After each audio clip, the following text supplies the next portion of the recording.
we are watching murderers go free. They hide behind their badges, they hide behind their white privilege, and they use the excuse that they fear for their lives to murder our young people in cold blood.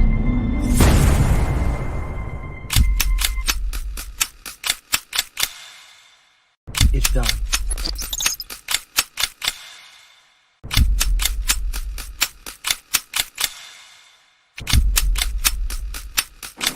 X, my brother. No. Don't think about it. All you self-righteous assholes do is march and destroy your own communities. Killing me won't change a goddamn thing.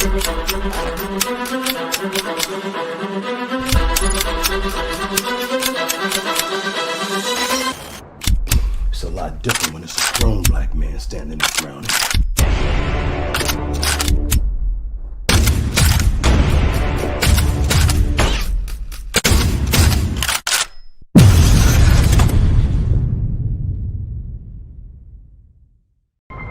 You're watching America This Morning, America's #1 early morning. Time after time after time, we are watching murderers go free. They hide behind their badges, they hide behind their white privilege, and they use the excuse that they fear for their lives to murder our young people in cold blood.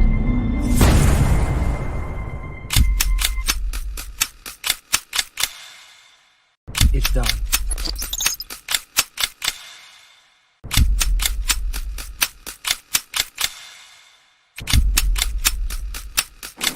X, my brother. No. Don't think about it. All you self-righteous assholes do is march and destroy your own communities. Killing me won't change a goddamn thing.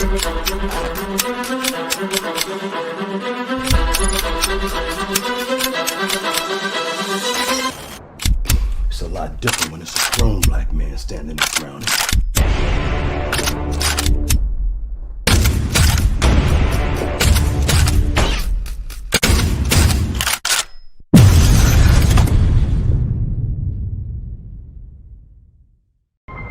You're watching America This Morning, America's #1 early morning. Time after time after time, we are watching murderers go free. They hide behind their badges, they hide behind their white privilege, and they use the excuse that they fear for their lives to murder our young people in cold blood.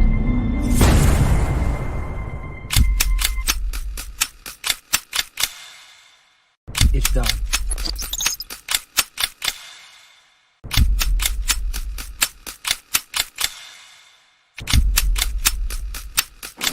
X, my brother. No. Don't think about it. All you self-righteous assholes do is march and destroy your own communities. Killing me won't change a goddamn thing.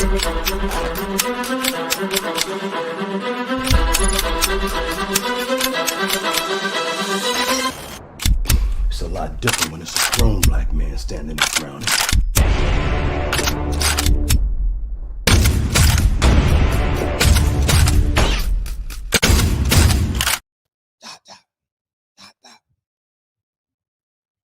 Barbershop Conversations, man. Welcome to the show, man.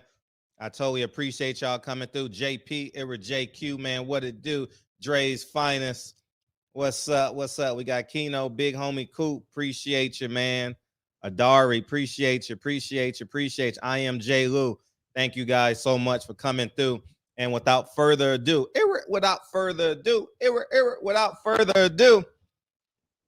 Lincoln Curtis Gerald Hawthorne.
Lincoln Curtis, Gerald Hawthorne. Appreciate y'all. Welcome to the show, man. I appreciate you, man. Yeah, man. You putting in the work. You getting better and better. You know what I mean? Finger by finger, getting better and better. You're a great young man. You're a beautiful young woman. Appreciate y'all. See y'all in 2 hours. Come back at 9. Leave the door open. Appreciate y'all, man. Anyways, man. Yeah. So I appreciate y'all coming through tonight. There's some boxing news that went on. I want to get out the way. He said he's no Rachel. I said, neither are you, because you read that. Stupid motherfucker. Anyways, man. Floyd Mayweather said, son, I want to talk about this before we get into Jay Morrison as the room fill in.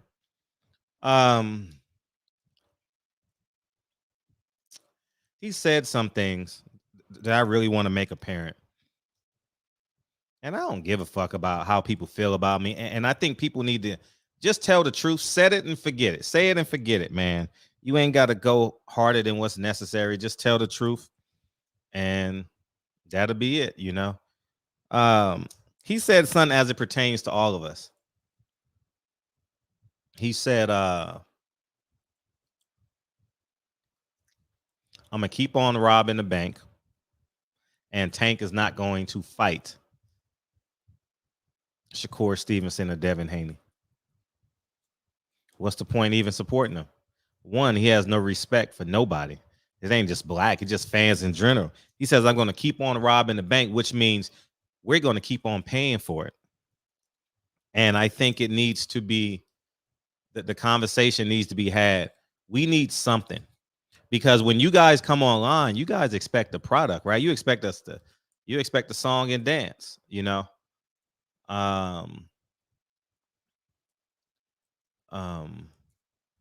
As a Man Thinketh was a hell of a book that you can read in less than 1 hour. As a Man Thinketh, awesome book. It was so good I gave it away. It's not the best, but it's one of the best. You know, long form autobiography of Malcolm X. But As a Man Thinketh, it's not a matter of thinking anymore. He's telling you that he's a pimp. He's telling you that we are his hoes. And guess what? We're going to continue to be hoes because you know what? Floyd's the greatest fighter in the world. He's black. How about your last name, you stupid piece of shit? How about your last name? What's up with your last name? What's up with the woman that lays next to you at night? What's up with those 2 little kids that need school clothes? Or your family vacation that you've been putting off for years because you say you can't afford it, but you'll jump up and pay $100 for a pay-per-view, right? So it's no way I would buy another Floyd Mayweather event because he looks at me like a hoe. That's all. And I don't spend my money where it's unappreciated. I don't care if you're black. Obviously, Floyd's black, white, anything. I don't sit in front of a store like Jamel Charlo and say, I spent thousands of dollars here. You're going to respect me. No, that respect is gone, Jamel. I'm not picking on Jamel. It was just on his YouTube channel a few years back. And I think it's time to tell Floyd, either be a human or kick rocks. Because all he wants to do is pimp us. I'm going to keep on robbing the bank. Go overseas and rob the bank, man. Because you're not robbing the bank, you stupid fuck. You're Jesse Owens racing a horse. And he doesn't understand that. They're the richest country in the world per capita. They have no homelessness and zero unemployment.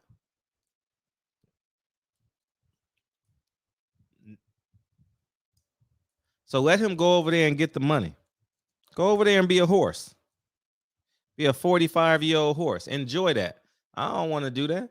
No. And I'm sure neither one. Well, there may be. I can't say neither one of us, but we got some people that got the slave mentality.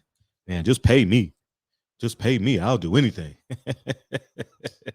As long as you're getting paid, you get the bag, dog. You get the bag. It's all about the bag. Now I can go stun on another nigga and pretend I'm richer than him. But he got 2 kids in the family, 3 kids in the family, and a wife and a grandmother and a grandfather. And you got $13,000 and you claiming you more rich than him.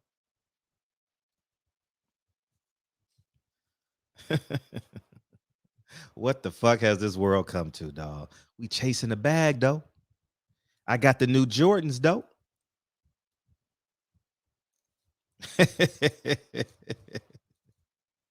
you know what's Rodriguez? Welcome to the show, man. I've never seen that name before. Rodriguez Jackson TV. That's an interesting name.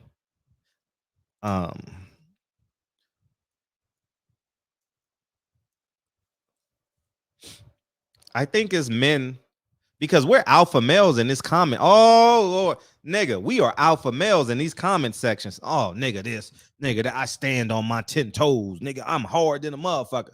I take care of everything. You know what I mean? My brother, nigga, in real life, we hiding like a motherfucker. That's why it's hard to stand on integrity. You know what I mean? Showtime steals my movie. You know what I mean? Al Heyman profits off of racism. I don't really care about the white people, dog. Don't really care about them. They're science projects. According to the Nation of Islam, they science projects. You know what I mean? I used to be, I ain't gonna lie, I used to pretend to be dumb when they were talking about that, when the Nation of Islam members call in, I was pretending to be dumb. You know what I mean? He think he this. Oh, yeah. I let them have their day. But white people didn't come from a scientist, man. White people came from God, man. If you believe in Jesus, Yahshua, Jehovah, Allah, Jesus, Christo. Fred in his bag tonight, man, because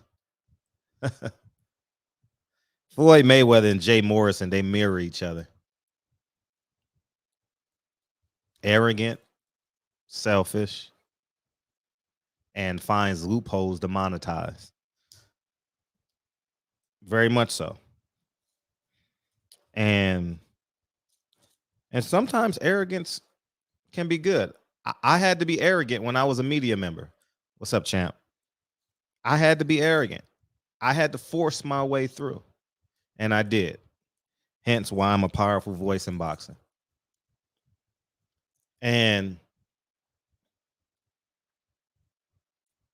But when your arrogance interferes with humanity consistently, I admit I have flaws. Sometimes my arrogance gets the best of me sometimes.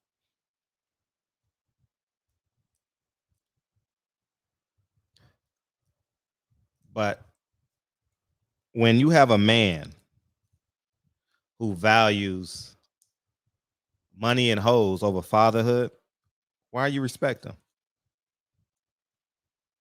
Why you respect a man that says, my kids can't run my business, they smoke too much weed? He was talking about his boys. That means you wasn't home? Because you never drank, never smoked. Why they didn't adopt your habits? Y'all motherfuckers calling a man great. A man ain't great. He has great talents, man. You only can be great if your children are great. That's the only way you can be great as a man, dog. If you have kids, excuse me. If you don't, I don't know what it is. Because I don't know. Oh, I know your deeds, if you don't have kids. And I think it's time for men to be men. I don't give a fuck how much money you have, how many movies you done did. I don't give a fuck what your title is. We giving niggas too much credit for their titles, for their athletic prowess. You giving a man a great status. You calling a man great because he's a great athlete. Is that his whole life? You know? Say what you want about LeBron. His kids look great. Family looks great. His wife ain't twerking. His wife is classy. His kids are respectful. That I see on social media, and when I see him at the games, I see him at a few Laker. I don't go to many Laker games anymore, but they look like a beautiful family. Beautiful family. Savannah looks amazing. I don't even agree with LeBron on a lot of things that he says. But how he's mature enough to be a man in the public. His son ain't making news. You know, LeBron nipped that one smoking weed incident in the butt instantly. You can tell because it hasn't been seen since. He hasn't been doing anything. You understand what I'm saying? So I respect LeBron for being a father. He's smart enough to take pictures with this family. It's a marketing. Yeah, it's a lot of marketing in that, but it's also got the reward. You can call LeBron James great. His wife ain't on Real Housewives of Brentwood. Oh my God. I don't think Floyd Mayweather is great. I think he has great talent. I don't think he's a great man.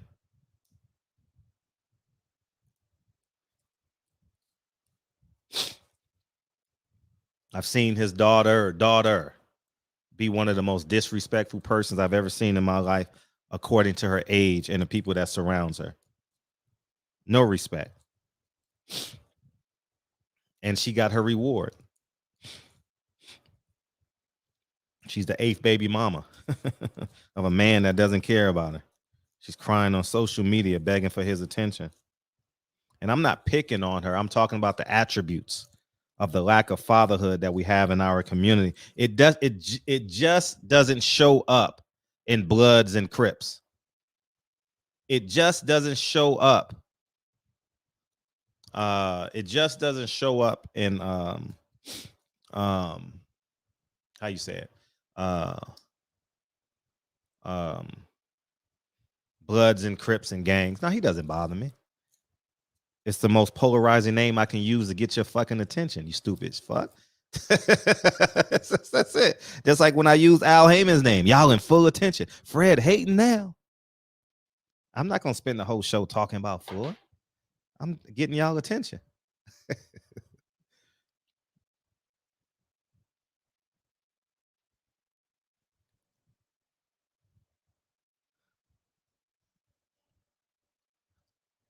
If I use Robert McDowell, y'all wouldn't care. Y'all wouldn't even take the time to Google.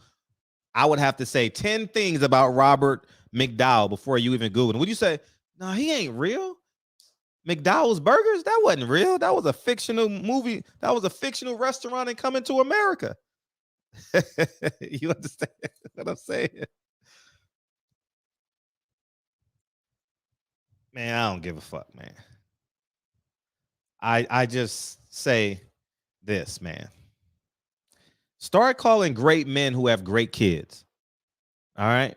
And I know this because I was watching a YouTube video before about an hour ago. Hassan Campbell.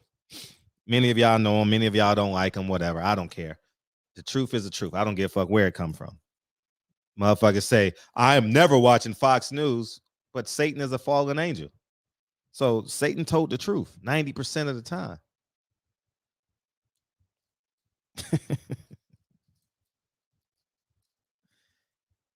Anyhow, there was a 14-year-old kid and a 15-year-old kid.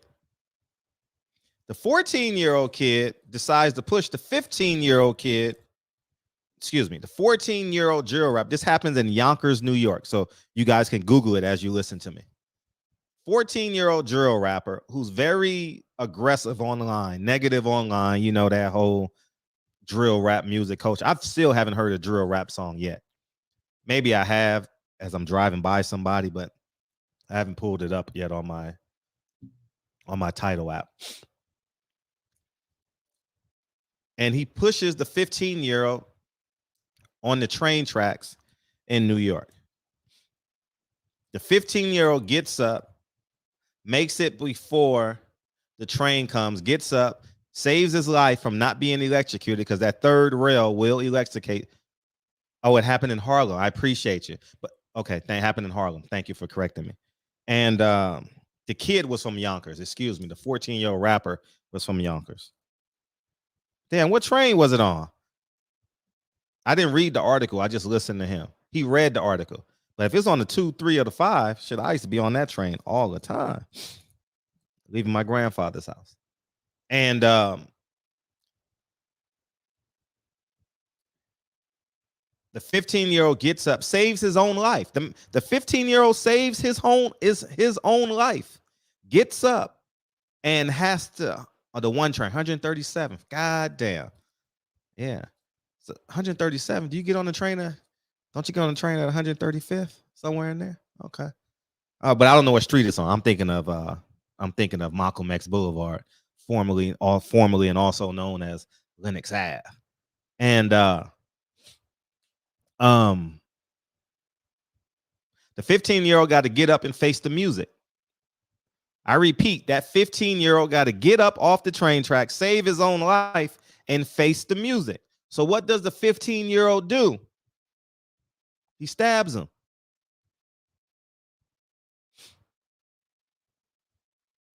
And some of y'all are going to say, why is a 15-year-old got a weapon?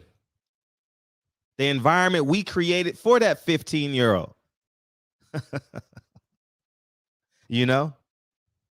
The one that says, the father that say, I'm not going to create a business for my kids because they smoke too much weed. So what they got to do, they got to go fend out on their own. Those type of parents. He gets up, stabs the 14-year-old. The 14-year-old runs, passes out, and was pronounced dead at the hospital. Now the 15-year-old was arrested. The 15-year-old was arrested, y'all. Now he may get off. I'm willing to suspect he'll get off. There's video footage probably if the story plays out the way it is, because it's a form of self-defense. Now people are gonna say, why he doesn't have a knife? Because we created the environment. If it's in Harlem in the 30s, on 35th, 39, we created. My cousin killed he's been convicted of it. My cousin killed people on the Lenox Ave. So I can say that he's been convicted of it already. He did his time.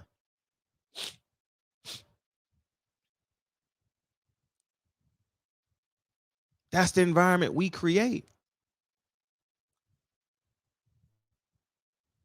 And now the 15-year-old is in handcuffs. But how about the emotional trauma that 15-year-old has to do with, even if he gets off, even if that young man gets off, I hope he gets off. Because at the end of the day, I mean, who's not carrying a weapon in New York? Who's not? Why would you? Why would you not at least carry a knife if you got to take public transportation in Harlem, in the Bronx? Think about it. Why would you?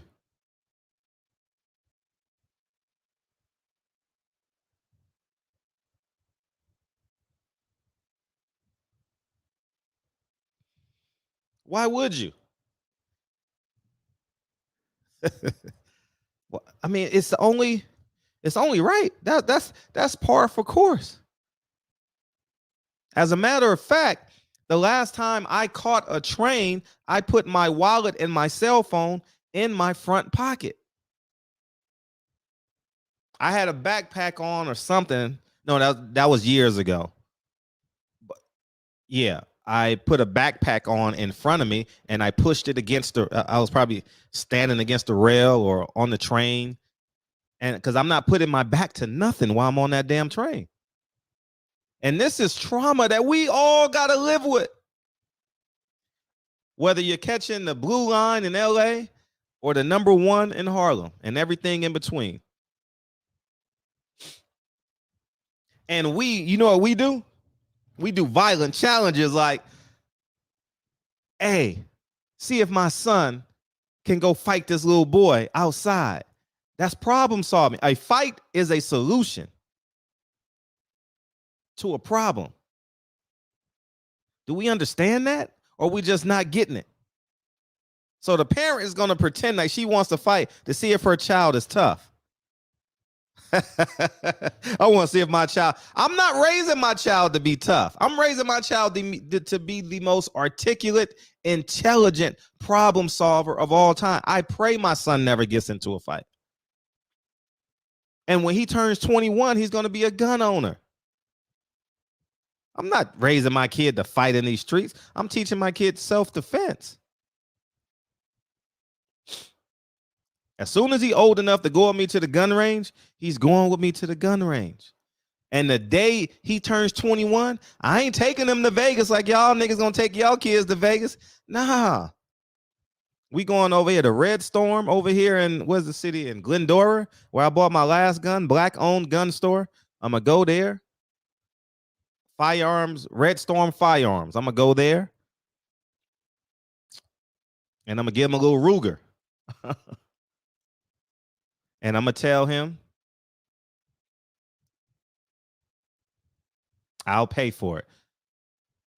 Keep it on you. It's only a misdemeanor, young man. and I'm being candidly honest. It's a big city.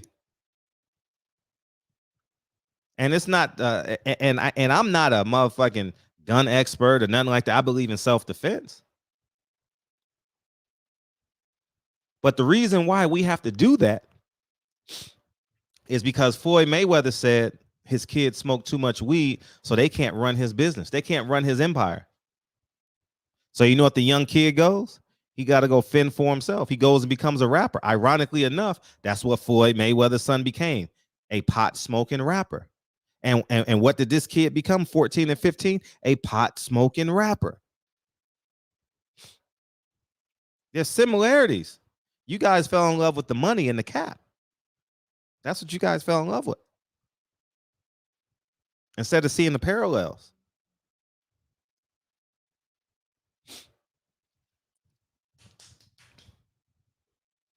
So now we sit here.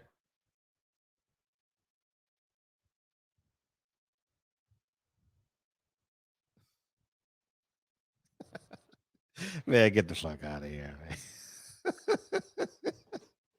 Come on, man. Hey. Oh, man. Anyways, man. So that's what I wanted y'all to see, man. That one action begets another action. And if there's no fathers in the home, tell that woman to shut the hell up. You the man. However, you got to tell her to shut up. I don't know how you do it. You put food in her mouth. You buy her some jewelry. I don't know. You buy her a new car. You fuck her brains out. I don't know. However you tell your woman to shut up, you tell her to shut up and you leave your house. I don't know. Or it's just a word, simple word. Shh. You know what I mean? So that's why I started with Floyd Mayweather, to get y'all dumbasses' attention, in case anybody was wondering. All right, Jay Morrison, y'all. So I would play his video, but I don't know him well enough. He might strike my channel, and I don't really get in it petty, but feel free to go to his channel and y'all can read. He said I was clout chasing and clickbaiting for clicks. He don't know I'm more popular than him on YouTube. He has no idea. He has no idea. But it's okay, because I don't really care about that. Let me open up these phone lines too, because I don't really care about that. We went back to the future. Feel free to call in, because we may have some stories out there that may need to be heard. And let me invite people in, because maybe some people with some stories. Why are you targeting herb? Any drug that changes the contour of your body is not good. Aspirin, marijuana, you know what I mean? Oh yeah, they definitely gonna do that for sure. So, oh yeah, and I saw you KP with Casey. I was really close. Me and my business partner actually was just gonna blindly donate. We were gonna blindly donate. Blindly. We were gonna.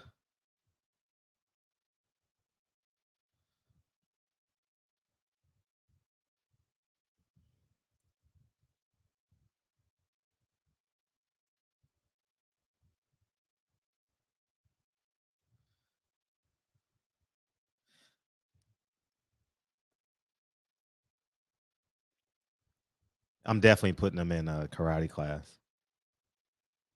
for sure. Something like that. You know what I mean? Something. Self-confidence, at the very least. He said I was clickbaiting him because 2 or 3 years ago, no, longer than that, because that was COVID. It was way before COVID. One of my subscribers, one of them name was Kevin. He may still be listening. He may still be a part of the channel. I don't know. But he hit me. I actually met, if you go back to my videos, he's actually the gentleman that I introduced to Earl Spence right before the Laura fought Jared Hurd that day. Gangster Fred, what's up, man? And he sent me some stuff about Jay Morrison and his academy and how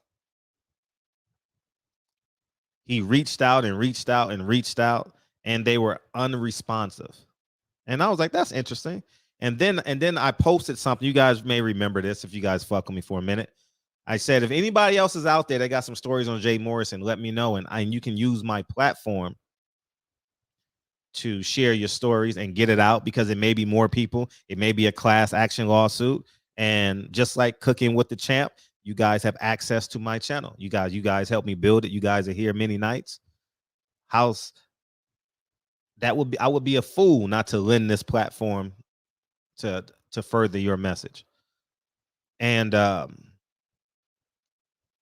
so I do a video once every 6 months on him. Like, I mean, it's like he's not even a topic of conversation, not unless he parallels something else that we talking about in the community. But we don't come in and say, oh, we're gonna talk about Jay Morrison. Well, we talk about it once every 6 months, 5 months or some shit like that, So he's not really that important in the grand scheme of things. But he raised over $12 million, right? According to him, I heard him say $12 million. He's now retains over 14,000 donors or investors, excuse me. Minimum investment of $500. I was going to give the man $500 blindly, and I'm going to tell you why I didn't do it. Tyron Brown linked me up with his wife because they went to college together, and I emailed her, called her, and I told her, "Oh yeah, I own some real estate in Los Angeles." And she never reached back to me because and I'm actually glad, because I then would have been associated with him collecting more subscriptions and money from people, because I probably, with my resume, I would have validated him. And I don't know what, but prior to that, my business partner and I, let's just give him $500 just because it's a great idea and you want to be a part of it. And we never really spoke about it, but I did go down to Leimert Park and hear him speak. And it's basically ABCD stuff, like, and sometimes people need ABCD stuff. You understand what I'm saying? And that's fair. So I'm not gonna critique the information that he gave, but for me, it was nothing new. And then time went on and went on and went on.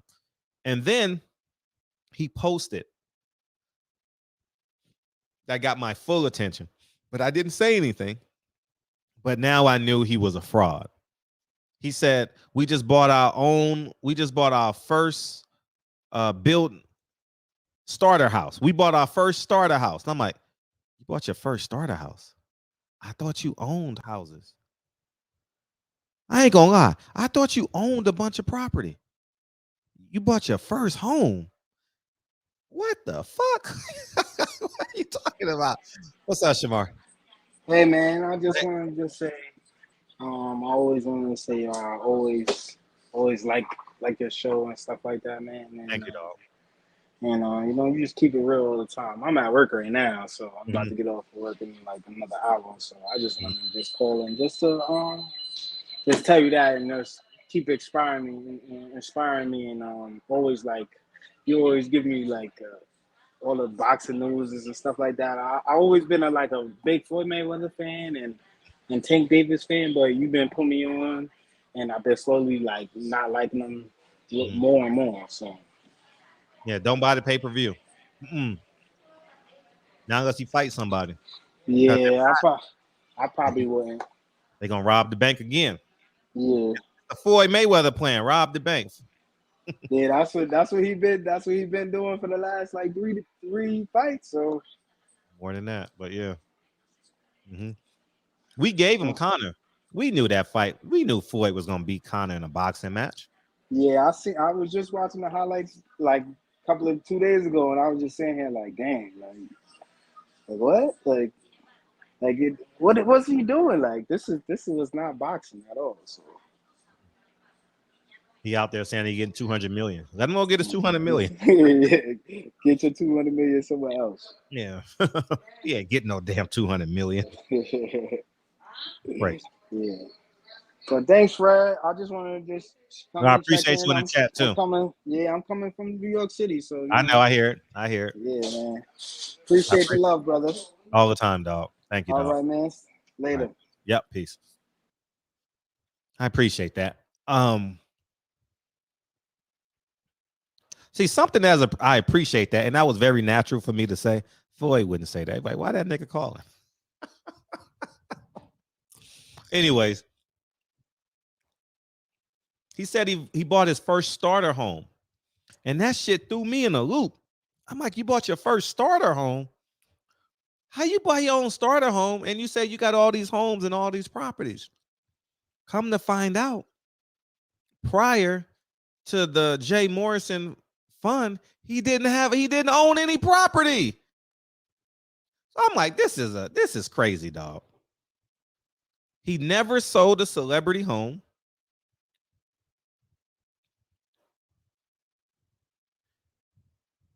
And he's going around the country saying that he's a real estate mogul.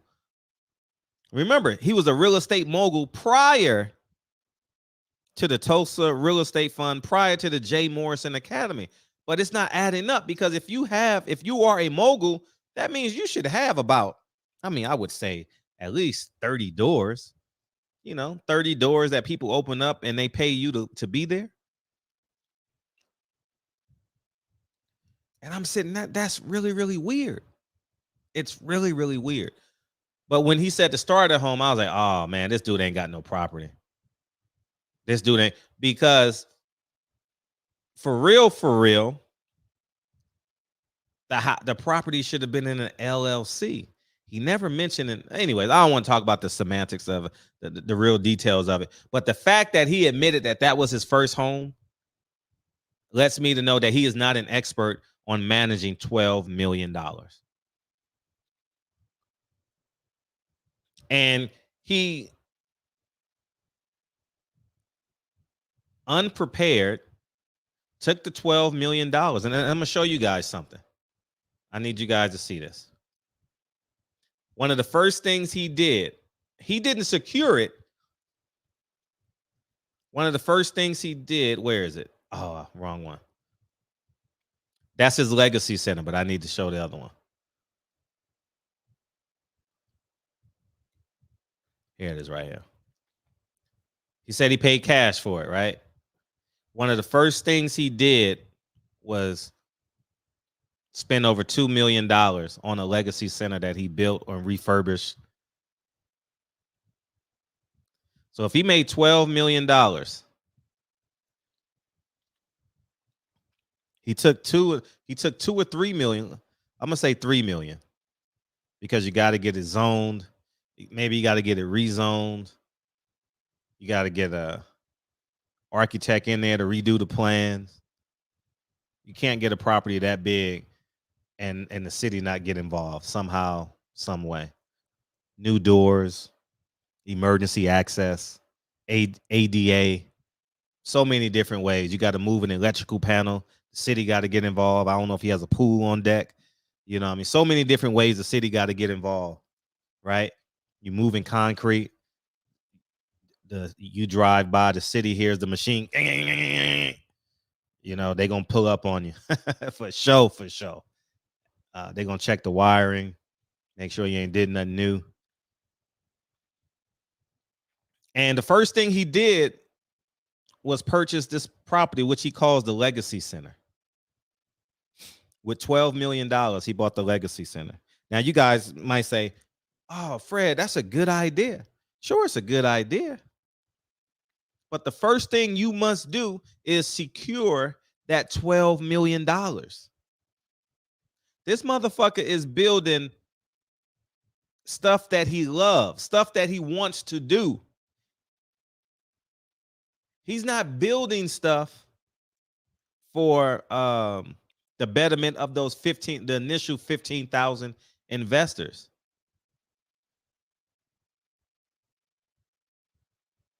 His now wife Ernestine has a production studio because it's something that she wanted. She wanted to be a movie star.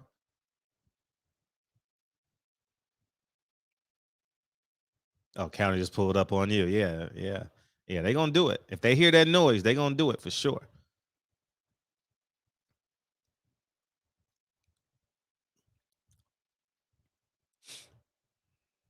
So that's $3 million gone. Taxes, and you got to pay those taxes every year. He just bought that. So that, let's just say I could have looked at the history of the building. Let's see what he paid for it.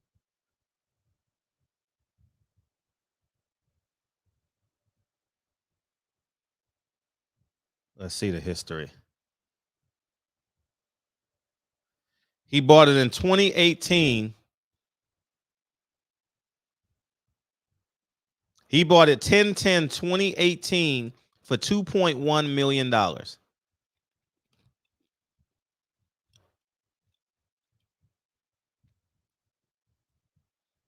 He's lost $41,000 on it. And it's a legacy center. It's 4,700 square feet. It looks bigger.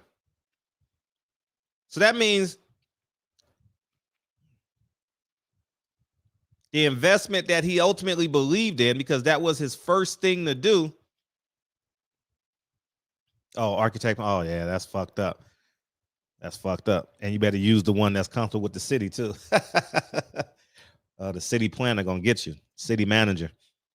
And so he took $2.1 million of the fund's money, paid cash. I heard him say he paid cash.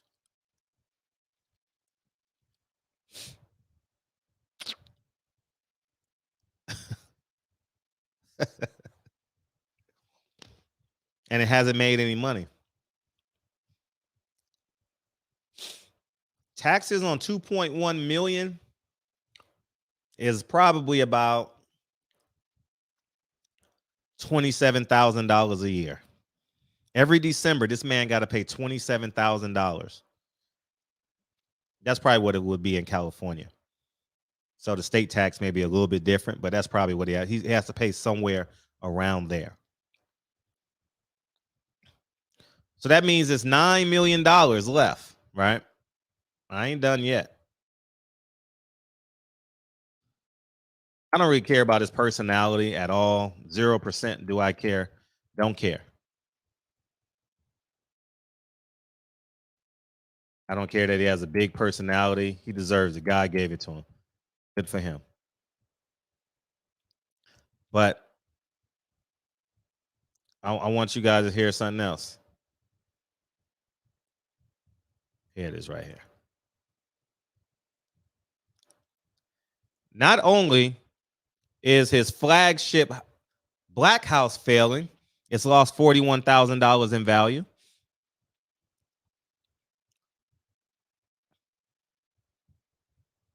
But if you guys take the time to read this, I'll let you guys read this on your own and I'll break it down for you.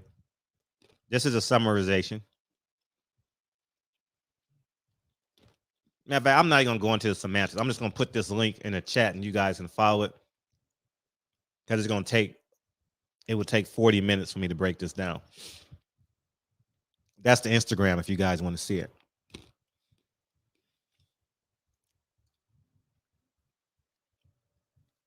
Every investment that he has, except one, has foreclosed on him. Read it. I'll swipe right for you.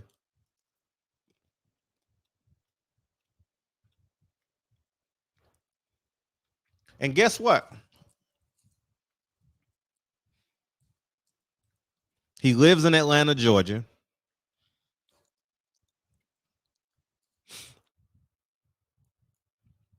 I don't know how you can't scale $12 million in Atlanta, Georgia, or in the surrounding, in Georgia, period. He's going to Cincinnati, Nashville, all these other cities where he has no protection.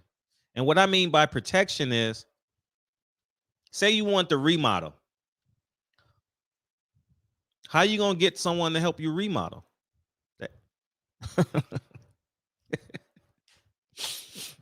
The man is going to rip you off in raw materials, fake receipts.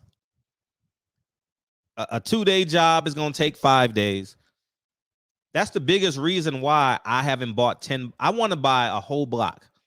I can afford to buy a whole block in Detroit. I want to do it for ego purposes. Yeah, I own a whole block. That sounds great.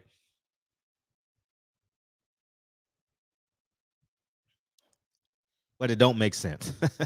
I can't protect the property.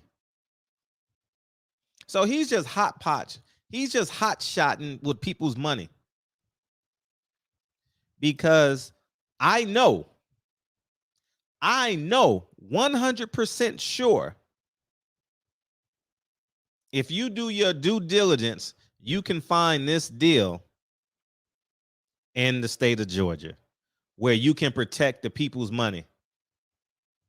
He hasn't protected the people's money because here's the first thing you do. You secure it with safe investments. That's the first thing you do. Oh, go buy some McDonald's stock.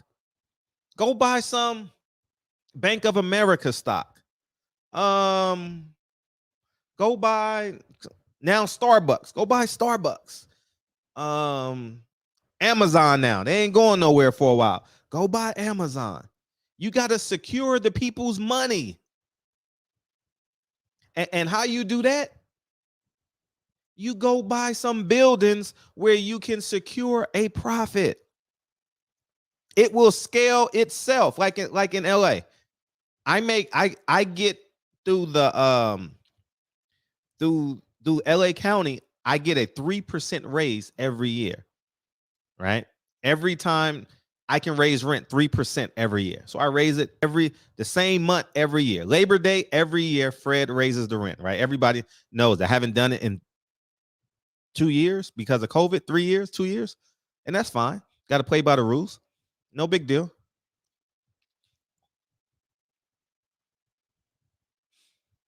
Yeah, the contractor gonna get you. So what he should have did was secure the property. He probably could have went the stock route. But here's what's going on. He's the funds manager. And it's nothing that, so when people say, when he say he's passed by the government, the DOJ and all that, that is true. He probably has. And that doesn't mean he's not immoral.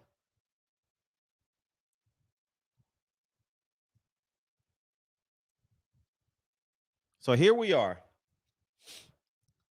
He's the fund manager. If he has $12 million, he's probably done made $1 million. And not only has he made the $1 million, but guess what he's doing? He's borrowing the money against himself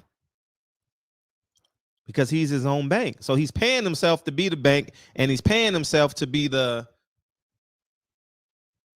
fund manager.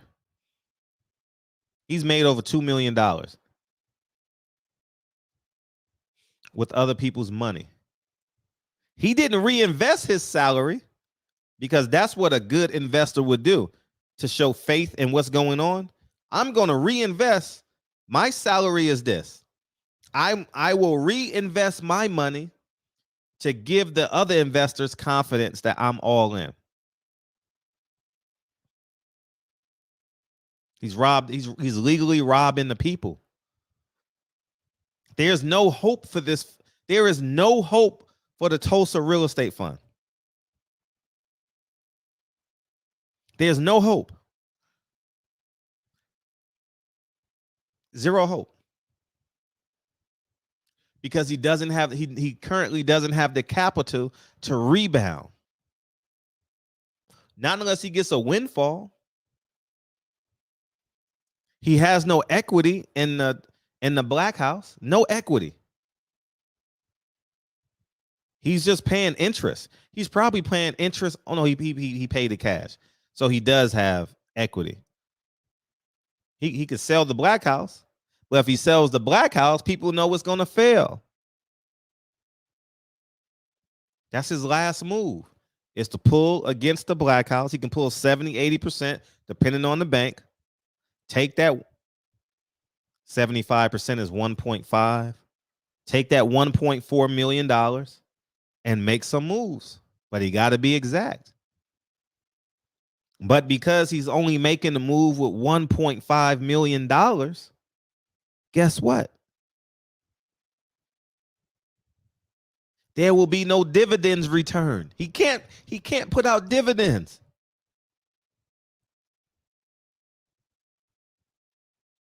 I'm gonna be honest with you. $12 million in the state of Georgia is a win-win for everybody. Win-win, especially if he doesn't take a salary.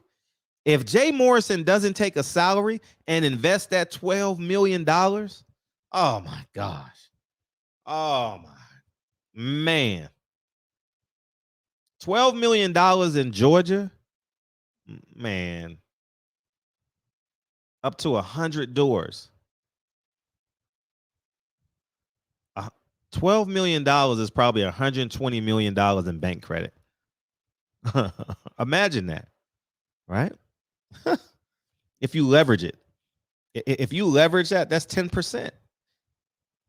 So you add 90% to it, that's 120 million. So he had between 100 and 120 million bank's money, FDIC secured. He could have took out some, man, oh my God. But he probably already did it, but used it for selfish gains.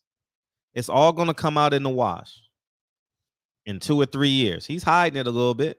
He's hoping that someone will pay him $500,000 to write a movie, do a book or something to save his ass. But you can't save $12 million.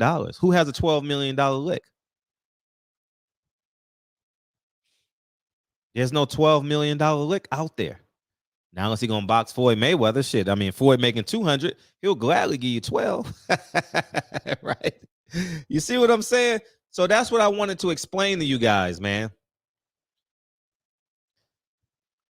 It's over. Not unless he hits the lottery. Not unless he takes $100,000 and goes to Atlantic City and hits something on Pag-Al or blackjack or something. That's the only way. But then you still got to hit 15 hands, 20 hands. If you bet $100,000 a hand, you know how impossible that shit is.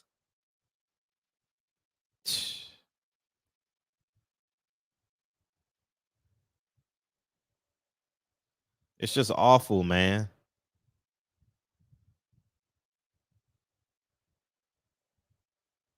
It's just awful, man. It's just awful. And people call, and it gets back to people call people great when they ain't seen them be great.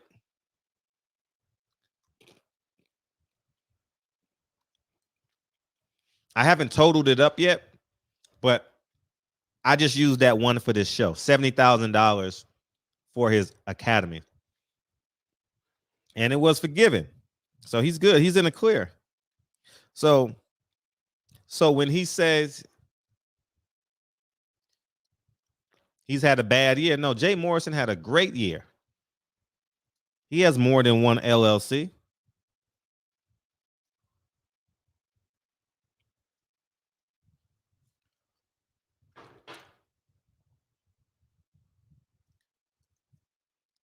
PPP was a great year for him. Donald Trump was his best friend for 2 years. Saved his ass. Right? And I'm not mad at him. But when he say we had it tough during COVID, man, COVID wasn't that bad. If you're doing the right thing, I'm talking about in terms of property and ownership. You know what I mean? You literally had time to build. You literally had time to build the house. I literally built the house from the ground up. Y'all saw it. If you were on my Instagram and my stories, you saw me build the house from March 2020 till the summer of basically last year. Summer of last year, July. And then you also saw me build a whole nother unit. Yep. I built the house and a unit, and then I built the unit in 3 months, and I built the house in a year. Moving at my time.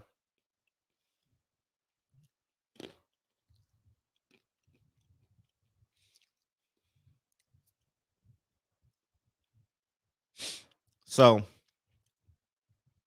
Jay Morrison is going to fail. Congratulations, Mark. Yeah. It was a good time to move in slow motion. Take your time. Because you know the world was going to pick up again. That's all. Yeah. The government gave you 50 days. The government gave you 50 days last year if you had COVID. 50 days. You guys got to get you an accountant. You guys got to read the updated tax laws every year. And thank God I had COVID way more than 50 days. Shit. Between Dre, my kids, oh man, easily, because Lincoln was out of school for 3 weeks by himself for COVID. Couldn't get a positive test.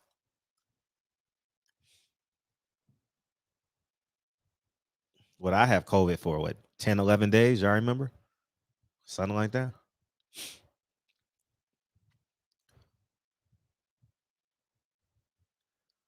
So this is why we got to do our due diligence. This is why. Oh, I'll pull up the PPP stuff. This is why you really, really, really, and I mean this sincerely, really got to do your homework.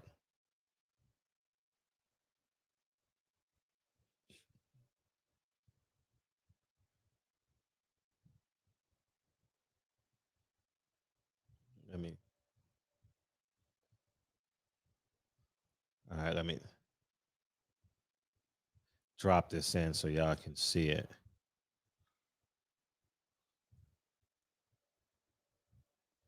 Here's this PPP information. And like I said, there's nothing wrong with it. It's legal. But when he's running around lying, saying, oh, it was a terrible year. No, it wasn't a terrible year for you. You got a bunch of LLCs. You can pull PPP loans off, and it's legal, right? Ain't nothing wrong with it. You're running a business. If you're running a business with an LLC, everybody's an employee. You have a gardener, that's an employee. You have a cleaning person, that's an employee. You have an accounts person, that's an employee. You guys asked for his. That's one of them. I didn't go no further.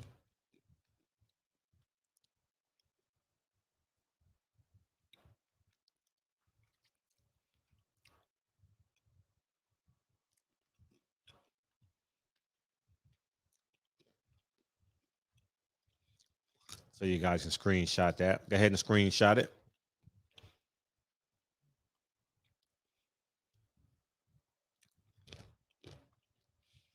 Yeah, COVID is affecting.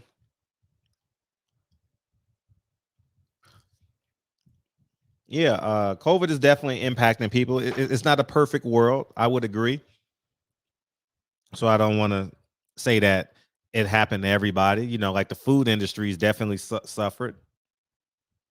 Food industry's definitely suffered. So, but the PPP stuff definitely helped out. If you had a business, you know what I mean? You worked there, your mom worked there, your niece worked there, your daughter worked there. You know what I mean? You the government allowed you to pay them. The cashier, the waiter, the waitresses, you know.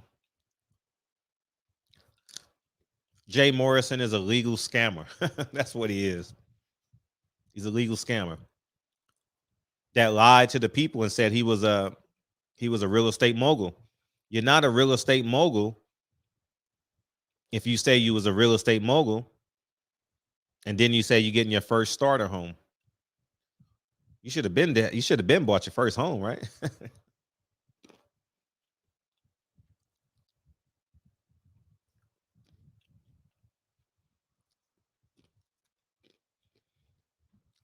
This is why I shrink. This is why I shrink a lot. And I stay home most days. I'm home, work from home, go out in the field maybe once or twice a week. Now, especially in the summertime, I want to spend time with the kids. During the year, I'll be working way more. But we got to do our due diligence, man. Yeah. We have to do our due diligence when it comes to our money. Because if you asked him how many properties has he ever owned, he's been foreclosed on more properties than he's owned outright. It's just insane. And the Black House is going to be in foreclosure soon because he got to make that payment. Imagine making, oh, he said he paid cash for it, excuse me, but he got to pay the taxes on it. Them taxes ain't no joke.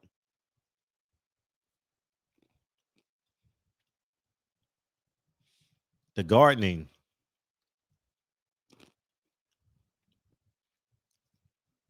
the maintenance, the HVAC. I bet he don't even cut the AC on. I'm willing to bet motherfuckers burning up in that building. They don't cut the AC on. It's too expensive. Ain't no money coming in.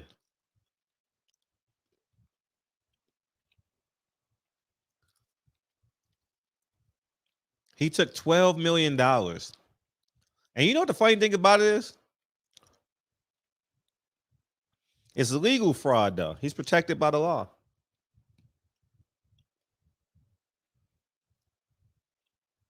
I celebrated with him that night. I was so happy for him that night. Nipsey Hussle invested in him. I remember that. And they were calling him Malcolm and Young Betty. I remember that. Young Malcolm. I remember that shit.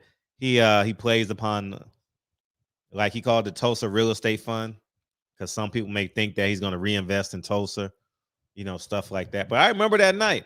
I was happy for him. I ain't lying. I was like, yeah, man, 12, get that million. And they were doing like a telethon and stuff like real similar to that. And I was just rooting for him. Wanted him to win.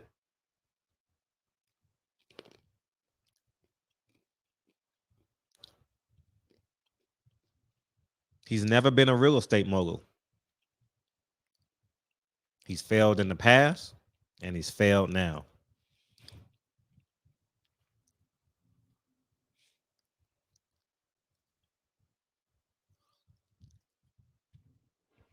I don't know. But the Breakfast Club denounced him, though. The Breakfast Club called him a fraud.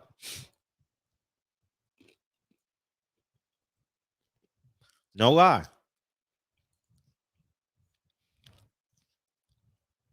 DJ Envy called him a fraud.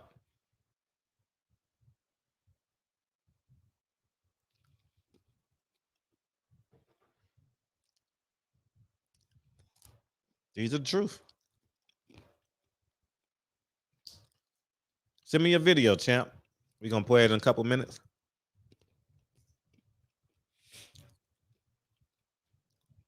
Out here defrauding the people, man, for the sake of so you can wear your Gucci flip-flops. Oh, this shit is going belly up. It's on his way. He going to be a stripper or something. He going to be a stripper or something, dog. Because I don't know how he's going to be able to secure $12 million over the next 3 to 5 years.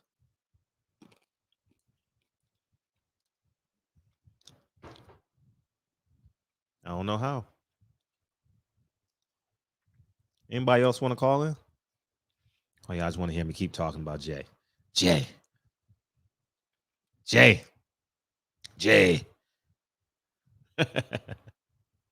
How would they say it in the mobster movie? Jay,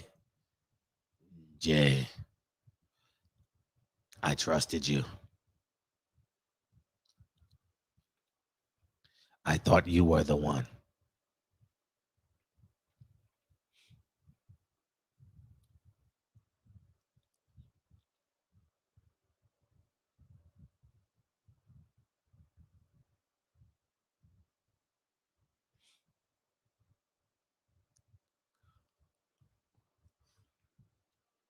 Jay. I was trying to create a scene from Godfather, but that didn't go over too well. Jay, what's up? Fred, I gotta ask him. Why do you say he has to secure the funds back in that timetable? He's got to pay people back. Yeah, he got to pay dividends. Oh, so he was like a hedge fund. Yeah, it's a crowd fund.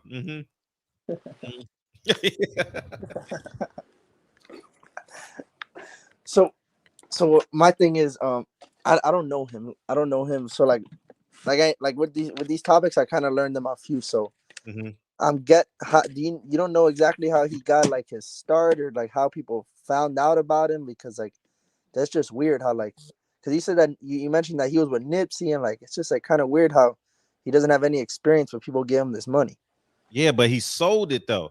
He was like I remember him sitting in the back of a Maybach selling. He's fake it till you make it. Yep, he's rich, and he's a celebrity. He's a celebrity guy, but a celebrity has never came out and said that he sold them a house. Exactly. He robbed a few NFL players. And they've came out and spoken publicly about it, I'm guessing. Yeah. Two of them. Yeah, because in reality, bro, those NFL players, like, they're not doing it to, like, in reality, obviously they want to make money, but in reality, they're trying to help him out too. Like, that's why they gave him the money. Like, they could have went to anybody with financial. They literally can go to the owners of these teams and get the best financial people. They decided to go with this guy because I guess they believed in him. Yeah, you know who it was? Muhammad Wilkerson. I know exactly. Played for the Jets and Missouri. Muhammad Wilkerson. 240. What's up? What's up, Fred? Hey, how you doing? All right, man. This Mark, man. All right, what's up? I mean, I hear you talking about Jay, but I want to know about your real estate journey. Oh, it's a long one. At some point, some way, somehow, though. I would love to hear it. I'm in Virginia. I own a bunch of properties, so every time you always mention that, I always put something in the comments like, I want to talk about it. Yeah. Now the short version is, I don't drink, I don't smoke, I don't buy everything goes towards investments. I'm frugal Fred. Everybody knows it. And I've done it for over a decade. Right. And now I live on an estate. You know, like I literally. How many acres? Damn near a full acre. That sounds like my journey. Man. Yeah. And I just took the family to 4 acres. Oh, congratulations. So you got more land out there. You have way more land. Yeah, you have way more land. What part of Virginia? And Stafford. Oh, okay. And me and my wife, we own hair salons too, so she work one. She just go to work 1 day a week because she want to, but we both at home. No, you're doing it the right way. Yeah, we on autopilot with the properties and yeah. Business, so. That's why I'm more interested in hearing about that. I mean, I listen to the YouTube all the time. So. Thank you, dog. Yeah, I same thing you did. Put down my 10%. Started. I'm gonna hit you on the IG though. Yeah, please. Yeah, hit me on the IG. Yeah, hit me on the IG. Yeah. Look for my salon. It's gonna say Sensational Styles. I don't even have a personal one. Gotcha. Done deal. All right. Peace. Okay. Yeah.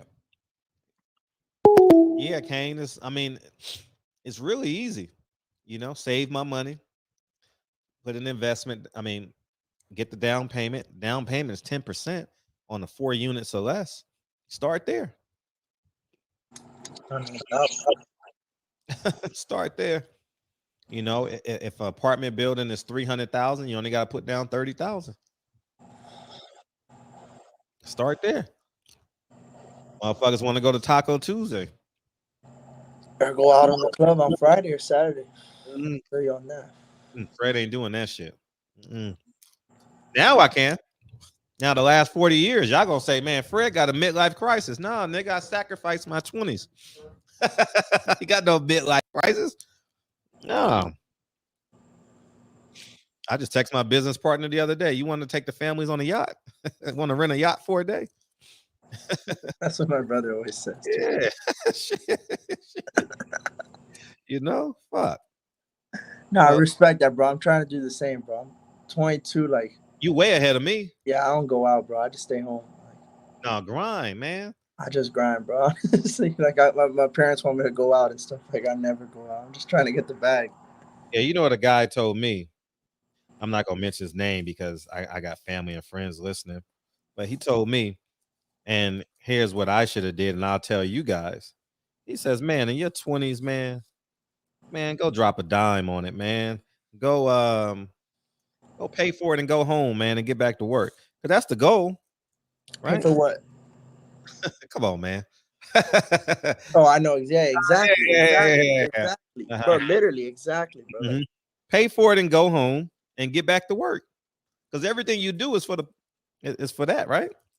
Yeah, because bro, in reality, like you're gonna spend more time chasing and wasting time texting when you could be making the bag. Like, bro, in reality, bro, you don't give a fuck about per day or this or that. Like, I mean, yeah, you gotta be nice and stuff, but like, bro, in the end of the day, like you're just trying to, like you said, handle the business and just get back to what you're trying to do.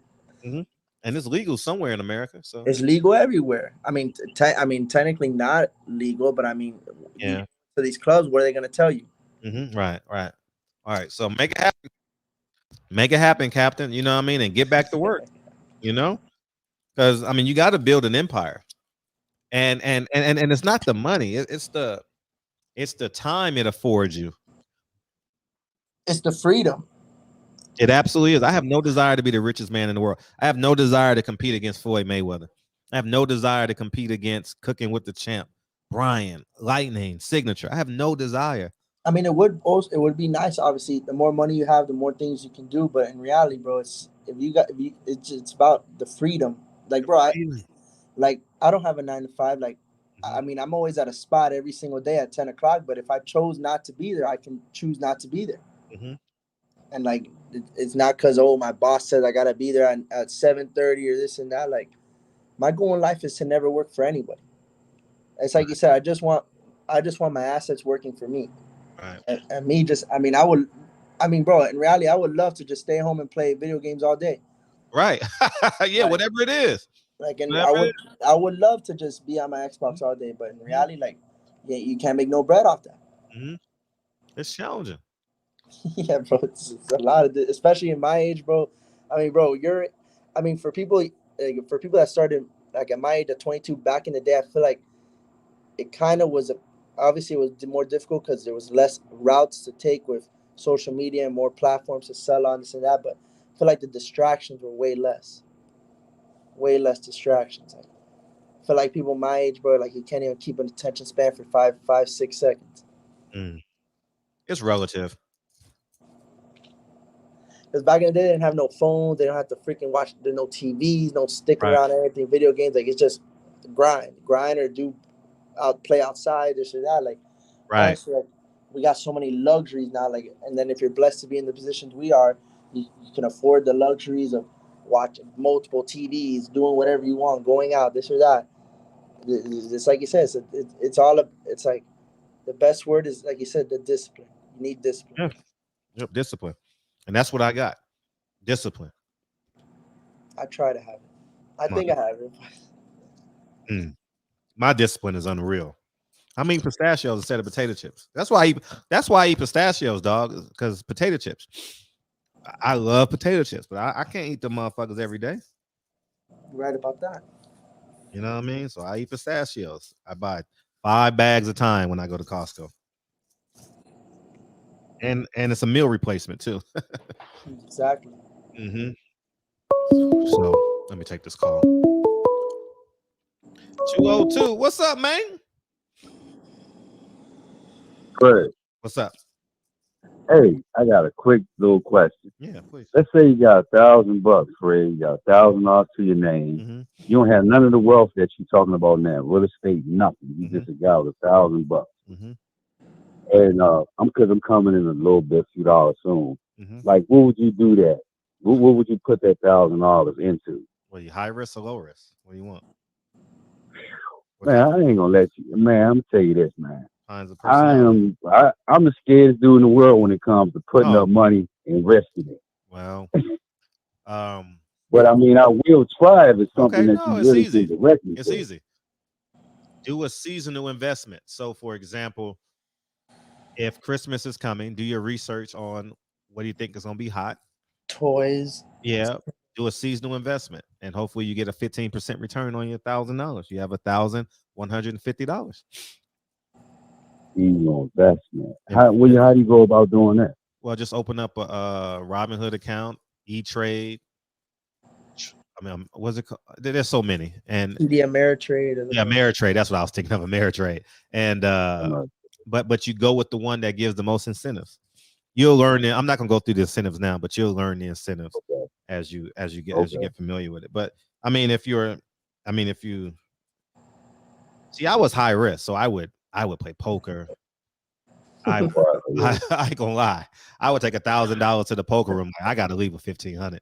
You know what I mean? I'm serious. Right. You know, but if you're not that type of risk taker, then I would do a seasonal stock and see how that goes. Okay. I appreciate that. Thanks. Yeah. Oh. Or if you just want to put it away for 2 years. Right. Or what's your passion? Yeah. Oh, I'm sorry. Go ahead. Yeah. For me, I haven't even really chosen the route yet. To be honest with you, the best thing you could honestly do is find something that you enjoy, that brings you happiness, and can make you money. Because in reality, in the end of the day, bro, when I'm making money, like, it's fun to me. I don't know if Fred can say the same thing. Like, it's not as, I mean, everybody wants to make money in life, but I mean, if you can do something where it's something that you know what to do and that you already have experience with, and like already like something that you're passionate about, like it obviously will come to you way easier. Okay. Yeah. All right. So I appreciate that from y'all. Okay. Time, brother. Lastly, if you're gonna put it away for 2 years, then get you a safe stock. A safe stock, like get you like a Amazon. Yeah, like a stake. He probably can't afford Amazon. He probably needs shares. Like a safe American stock. You know, like a company that you feel like It's not going nowhere for 20 years. Gas. Right. Yeah. Right. I know Junior. You know Junior the Truth, right? He's a great guy. Yeah, he's been recommending AMC a lot. What you think about that? Yeah, I made a lot of money off AFC in August. Oh, okay. August of last year. Was it August? Right. It was sometime last year. I don't know, but it was crazy. Yeah, I made a lot of money. I made Right. So you would recommend that also then? all of them. Zoom. I probably made damn near $1 million off Zoom. You know, Zoom went up 500. I mean, 5 times. 5. It went up to. I bought it for like 40. It went up to like 250. I don't know. It was some crazy. I don't know. I don't know what the numbers are now, but it's gone. But yeah, man. I mean, honestly, COVID was like the best. I literally hit every stock. I ain't gonna lie. You don't follow me on Instagram. What's up, homie? Dog, I hit every fucking stock in the history of hitting stocks. Every play hit. Everybody tell you on Instagram. Man, I made people so much money on Instagram. It's hard to do it now because I mean it's not. It was so easy during COVID. It was easy. Yeah, love you, dog. I just wanted to make sure you're up. And okay. But yeah, so it's a lot more challenging now. But I was killing them with the plays, man. I ain't gonna even lie. I would make $7,000 in a day, 13,000 a day. Oh, it was just insane. Like the numbers were just insane, dog. And man, every day during COVID, I probably made like $5,000, man. $3,000, $2,000. It was just insane. It just kept on running. No, because it went so low. Yeah, it was so low. And then it was a football team that was undefeated. It was that quarterback. That quarterback that plays for the Bengals. What's his name? Yeah. Oh my god. Yeah, oh got my drafted god. a couple years ago. Oh my god. Oh, man. I rode him like a motherfucker. I treated him like a stock. Oh, man, Joe Burrows. Man. Right. That was before the pandemic because I saw him in Alabama with Ron. Shout out to Ron, man. Hopefully he's doing well. And I rode him I paid $600 to watch him play, and I made $6,000 that day. Oh, yeah, man. I bet him. I bet him. It was on the road too. Yeah. Oh man. I bet him. Yeah, I money lined him. I remember I put up like some ridiculous number. It was like -2.5 to 1 or something like that. So I had to put up whatever I had to put up. I put up. So I won the whole way. And then in the championship game, they covered and won, and I was there. It was Tank Davis weekend. Right. Oh my God, Joe Burrows had 8 touchdowns, 6 in the first half, something ridiculous like that. Oh my gosh.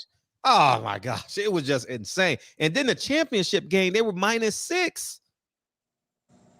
I remember because I remember my bets. That's how I remember. I said, "Oh, this is cake." And it was the same day. Check this shit out. I think I made like $50,000 that day. It was the same day.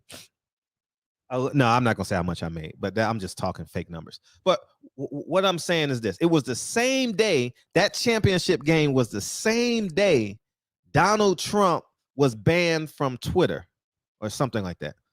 Oh my God. I'm like, this is cake. This is so fucking easy. Oh, I made like $7 a share within 24 hours. Yeah, it was something ridiculous. Like it was like $41 or $46. I don't know. It was just something. Man, I posted it on Instagram. I said, everybody bet Joe Burrows and get you AMC. I'm not AMC stock, Twitter stock. Oh, it was a Monday. It was a Monday because the championship game is on a Monday. I remember it vividly because I love when I get wins like that. Oh, man. Yeah. So yeah. So hopefully that inspires you, man. Yeah, I appreciate everything you told me. All the time, man. All the time. All right, thanks. All right, thanks. peace. Yep. Yeah, Joe Burrows. The last time I had a run like that was when Houston had a quarterback and they didn't cover one game. They didn't cover against SMU. Where I just bet them blindly. I bet them blind. Houston in like 2006, no, about 2009, 2010, somewhere in there, They were just blowing they were covering first half, second half. Oh, it was just insane. I forget who was the quarterback for Houston. They didn't cover against SMU in the conference championship game. That's the only game I didn't cover. Anyways, man, we got Mex. No, we got high end. We get Mex. What's up? High end. What's up? Hey, buddy. I'm back again. Hey, I was listening to you guys, and you start talking about all the different stocks that you was making incredible money on. What's the next stock? Tell us. I don't know. What's your strategy on knowing when to get in those bad boys? I'm an ambulance chaser. I'm just an ambulance chaser. I don't really have a method but it's worked. It's worked for years. I mean, honestly, I don't invest every day, but I ride the wave. Are you a chartist? Do you study the chart? Not as much as a day trader would. No, I'm not really a day trader. I just look at stocks and I know. Can you look at one for me now and let me know? No, I can't do that. I can't do that. There's no stresses in my life. I don't want to get paid to be no one. No, it's no stress. Whatever I believe in, I'm gonna send it to you. I'm gonna post it, and if you want to go with it, you go with it. Where do you post it at? On my Instagram, but I haven't done it in like a month or two because it's been so unstable. Okay. I should have jumped on the oil. My business partner made $250,000. Jumped on which stock? It was an oil stock, and he kept it, and he's up $250,000. Shit, something ridiculous, man. But I made money because I went with the airlines. He went with the oil. So. Well, that means God was with you. Yeah, man. Yeah, but yeah. He told me that the first summer of COVID. It was May of 2020. He told me buy this stock, and I'm like, nah. Okay, well, I'm gonna see if I can give me a Instagram account. Yeah, sure. Connect with you on there and just be eyeballing it for the next stock. Yeah. I appreciate it. All the time, dog. All the time. All right, I'll let somebody else come on. Y'all have a good night. I'm gonna be listening. What's up, Max? What's up, my guy? Hey, how you feel, man? Your concert got canceled? Bruh, my heart's broken right now. I've been sad all day. I'm not even gonna lie, man. Well, you save some money. You save some time. Yeah, but I might not ever see him again. It's his farewell tour. Man, they all come back, man. Trust me. Yeah, I mean, he probably will, but I don't know, man. He's already like 50-something, so. He 50-something? Oh, yeah. Scarface old as fuck. I know he has some health issues, so I'm glad he's made it. Mm-hmm. That's why I wasn't trying to get too mad if it had something to do with that. But at the same time, it's like, bro, put an announcement on your social media or something, or like, yeah, that would have been responsible of him, for sure. Yeah, I was about to drive 2 hours ago over there, and probably would have shut it to nothing. What city are you in? I'm in Marina, along the coast by Monterey Bay. Oh, so you in between the Bay and LA? Yeah. Oh, yeah. I've been to Monterey one time. Dre and I had when we bought her car, we took it up the coast. We took the PCH and we had a lunch there. We had breakfast in LA, lunch in Monterey, and dinner in San Francisco. Damn. Okay, well, Warbird. No, that's that was so long ago, though. You know what I mean? But what's up, Max? Nah, man, I hear y'all talking money over here. You know, my ears are ringing. You follow me? You saw all the plays I made on Instagram? Shit. Yeah, I know. I still haven't gotten to the stock game yet. Man, I was hitting I was hot than a motherfucker, man. I'm looking from the shadows real quick and see what's going on. I don't know. It's a whole different kind of flipping for me. You know what I mean? No, I don't. He said I didn't want to send.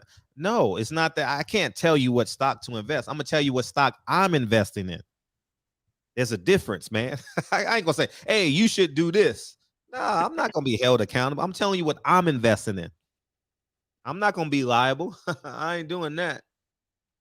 So when I think there's a stock that I think we all can win, I'm gonna post it. And I'm telling you how much I'm investing. I tell you how much I invest. So it's no secret. What would you say your batting average is on those right now? Oh, during COVID? I'll say maybe the past 5 years. Oh, past 5 years, definitely lower. I'm. Oh, you hit big during COVID? Yeah.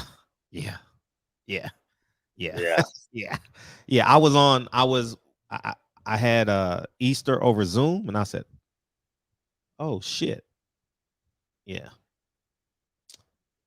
we gonna be here for a minute." Zoom blew up like a motherfucker. Yep.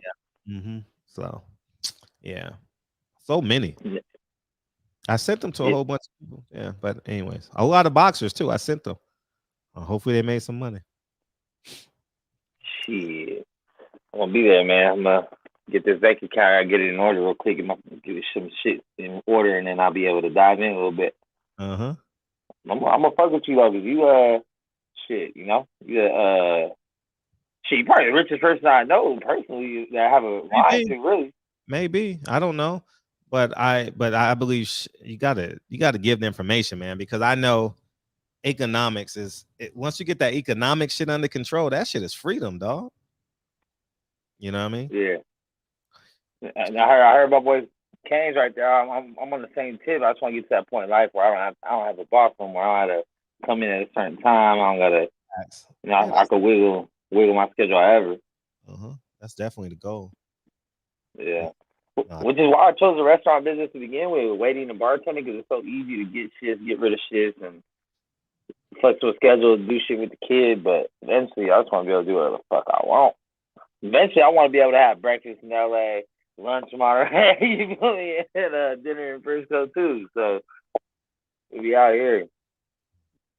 But man, hey, I heard some crazy shit last night, Fred. About what? I don't know if you saw that part of my story, but I was told that I can't have an opinion on who the best rappers are. Yeah, I'm not black, bro. I saw your stories. I saw your stories. Oh my, bro, that's got to be one of the most outlandish statements I've ever heard in my life, bro. Right. Oh man, but you know, I don't know, man. I don't know. This YouTube shit's kind of funny style a little bit because who's didn't have him on? Well, I don't know if that. I think you broke up or I broke up. Me. Who said you couldn't have a comment on it? It was somebody on Mark Nash's panel. You know what I'm saying? It was talking some, the whole thing, racing, this and that. And hip hop ain't black. We ain't gotta. We are because here's the catch. See, it's two-sided. If we say hip hop is ours, then we're accountable for all the deaths. We're accountable. So I mean, hip hop is universal, man. Motherfucker, I listen to Jack Harlow damn near every day. Churchill Down. I listen to that shit daily. I think Drake's first. We listen to Drake. Drake is half Jewish. You know what I mean? Right. Drake. Man, come on, man. J. Cole is white. J. Cole is white somewhere. He's light skinned. You know what I mean? He got some white in his family. Malcolm X is 25% white. I mean, we're all mixed by now. It's 2022. Yeah, if you go down lineage, it's all mixed up. I don't know if he's 25%. His mom was half. Yeah, that makes him 25%. Yeah. I mean, I will say that hip hop is definitely black culture, but it's not exclusive. You know what I'm saying? Like, it's inclusive. It's always been. I would even venture to say blacks invented it, but we don't control the culture. You get what I'm saying? Like, it's not controlled by us because guess what? So many artists complain about their deals. Who's in charge of those deals? Yeah.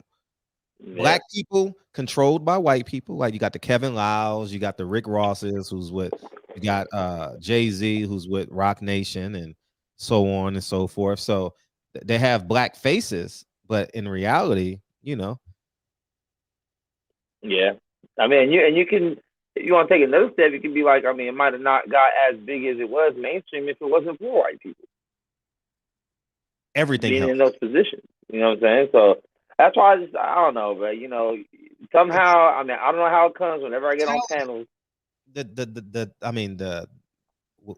We're definitely talent rich, but we're not power rich. You know, if someone would say who's the greatest rapper of all time, and you go down the list, all 5 of them will be black, I would assume, right? Top 5 singers. You know, I mean, Celine Dion is a beast, but you know, I mean, that's the only one I could think of that probably would crack the top 5, top 10 female singers. You know, but you know, outside, I mean, I think it's a great thing that we want to hold on to something and value it, but I say value your last name more. You know what I mean? Now, if we playing spades and shit, but I'm talking to the world right now. I'm talking to the world, so I'm talking real pragmatic without no meat on the bone. But if I'm playing spades or something, yeah, I'm gonna crack a joke or 2 or 3 or 4. You know, I did it all week. I'm cracking 30. yeah, that too. That part. You know, but hip hop is not ours. Hip hop started with us, but then the rappers didn't have any money, so they had to go get some advances, and they didn't have the money to start their tour, and then it became cyclical, you know, and then they couldn't get placements on the radio because they didn't own the radio stations, and they didn't know to own the advertising agencies, so they had to go to the advertising agency. So like Meek Mill said, his last album he didn't make a dime off of it. There's a lot of rappers in the same situations out the years. Yeah, so when people say we own hip hop, now we don't own hip hop. We're the most talented people in hip hop. Dame Dash is on the fucking lifetime tour, explaining all this to people. Like the NBA, pretty much. The NBA is dominated by great black example. athletes. The NBA is dominated. No, 80% black. 80% black. NFL is 77% black, I think. And we don't own the NFL. And I know people are like, what the fuck you talking about, Fred? Yeah, I'm talking about ownership. I'm not talking about the most popular. Yeah, the most popular rapper is Drake and Jay-Z or whoever else, you know. But I'm just talking about absolute truths. We don't own hip hop. Nah, not one bit. Yeah. You know, Russell owns himself. You know, it's not many Russells. People too afraid to be a motherfucker built a pergola in his backyard. You know? So I'll stay following his shit, man. He's inspiring, man. He different. Any different, man? He different. Yeah, he confident. He does his own. He rides his own wave. He ain't jocking nobody.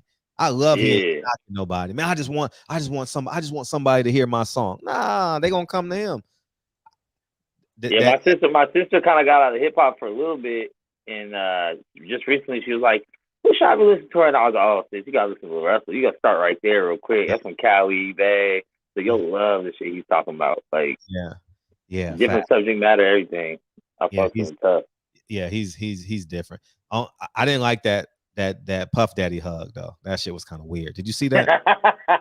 That shit was kind of weird to me, dog. It was like he was trying to. I was like, no, hold up. Why you hugging him like that, Diddy? Don't do that, man. That's you know why Diddy hugging him like that. Yeah. You know. And Russell can't say anything. He like, oh, I was like, hold up, put me down, man. Like, what are you doing? Put me down.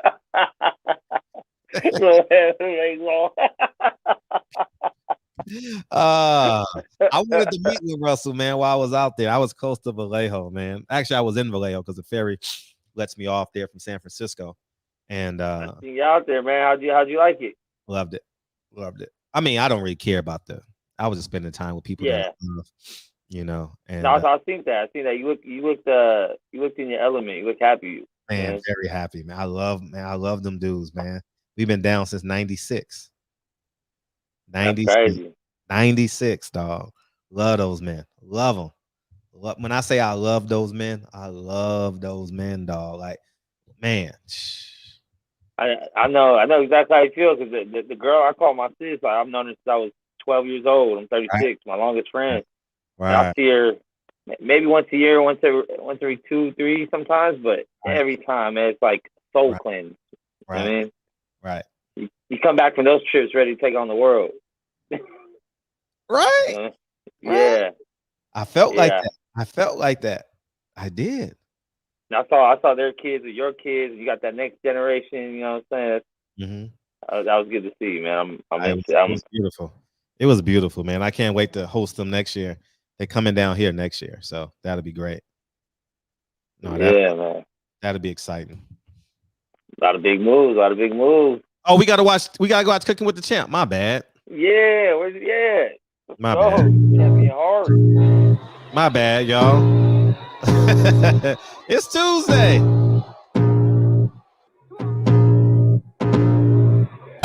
Allow me to reintroduce myself. My name is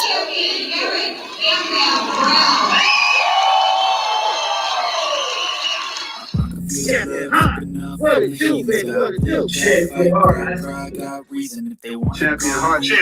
I'm gonna feed them if you're coming for me.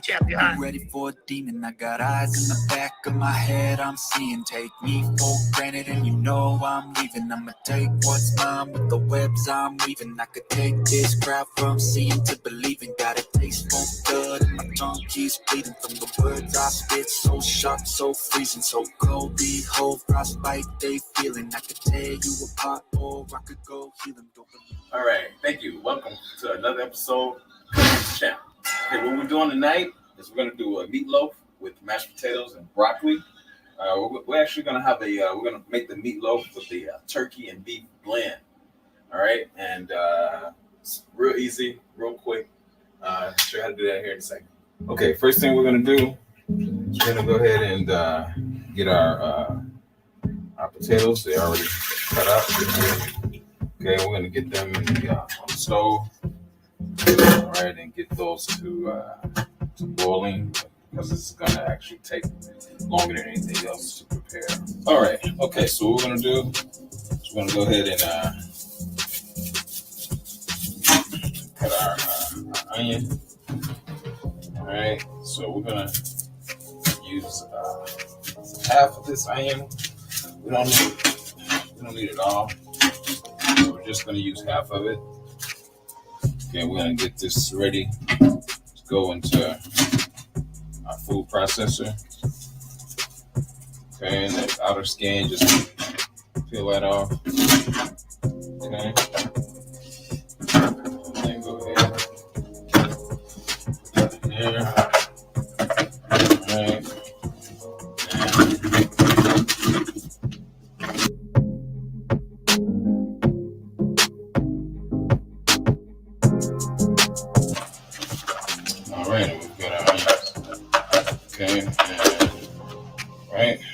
Same thing to our bell pepper. All right, and get everything blended together in our bowl here. I'll show you how to do that here in a second. We're gonna go ahead and add our egg. Okay, and our diced up onion.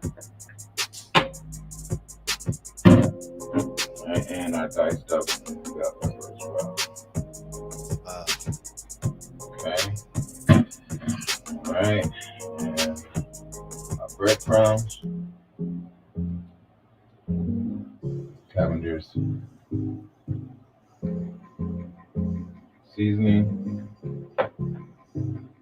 Want to get yourself some meatloaf seasoning, and you can get this in your seasoning now. You see it. Want to add that as well. With Worcestershire sauce. All right, we're also going to do a few pinches of sea salt. All right, and we're going to go ahead and blend this up. Okay, you want your bowl big enough where you can get your mix together real good.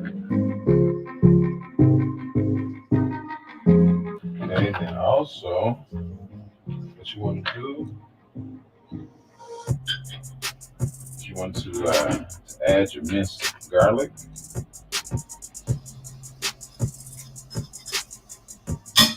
All right.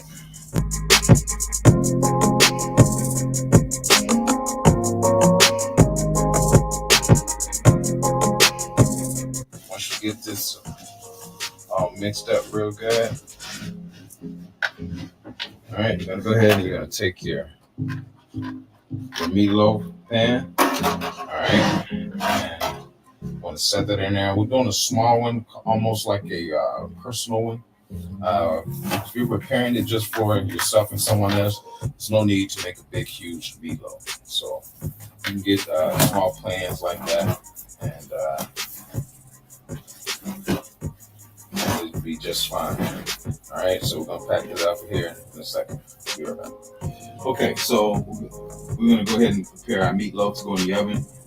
So we're gonna go ahead and preheat our stove to 350 and turn it up accordingly. All right, we've got our potatoes boiling. They're just about done. Okay, we're gonna show you how to cut the broccoli crowns to get those to steaming. All right, so what we're gonna do is go ahead and get our meatloaf ready. So you put your pan. Make sure you spray your pan first. Okay, before you put your meatloaf in there. Okay, that way you don't get any sticky. All right, some meatloaf here. Go ahead and get it in here. All right. Okay, notice how I molded it in the bowl already so that I won't have to do much. There we go. So now all we want to do is just get it in our pan. Okay. And just shape it. Now you want to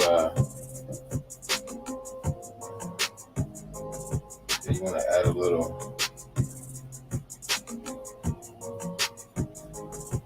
crevice here. Okay.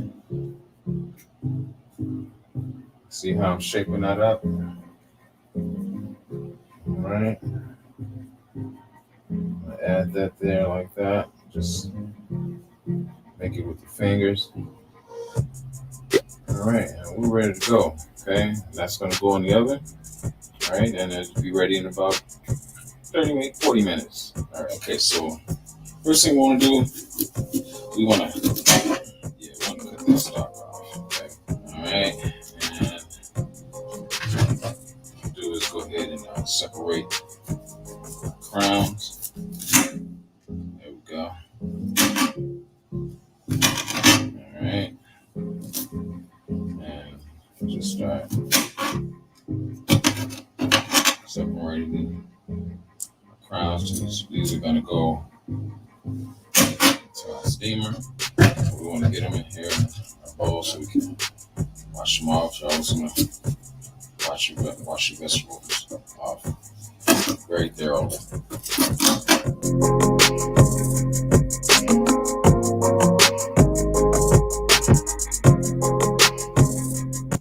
We're going to get these in a bowl. We're going to wash them off and put them in our steamer. Okay, all right, so our potatoes are done. All right, notice the top is vented, okay, so we can drain it. All right, notice how the pot is made with the pour spout. All right, this top is hot. This is why I have my mitts on. I'm holding my top because it's not a locking top. Okay, you just drain it. All right. All right. Okay, so now our potatoes are ready. Yes. All right, so we got 4 tablespoons butter. Okay, I'm going to use a half tablespoon of sea salt. Okay, half tablespoon of pepper.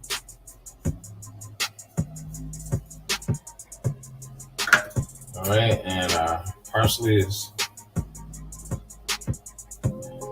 for our color. Okay, now we're gonna add milk.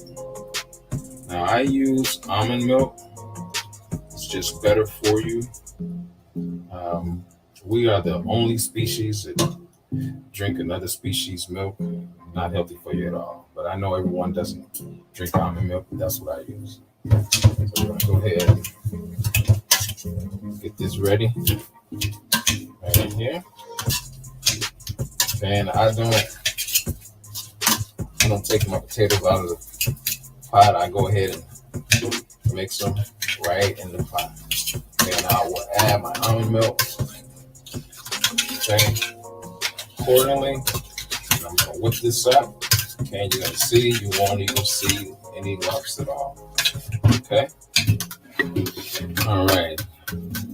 See how smooth that is? All right. Okay, so I'm gonna get back and check on the meatloaf, and I'm gonna show you how we're gonna make our tomato sauce topping that's gonna go on our meatloaf. I'll show you that here in a second. So what we're gonna do is we want to take it out, make sure it's done. I don't have a thermometer, so you have a thermometer, it would be 162. So what I do, I take a knife and I cut it right down the middle. Okay, and if it bleeds, then I let it cook a little bit longer. Yeah, we're getting a little bit softer and let it cook about another 20 minutes. Okay, what we're gonna do is we're gonna go ahead and get our tomato sauce. We're gonna top our meatloaf with that. So we're gonna add our brown sugar.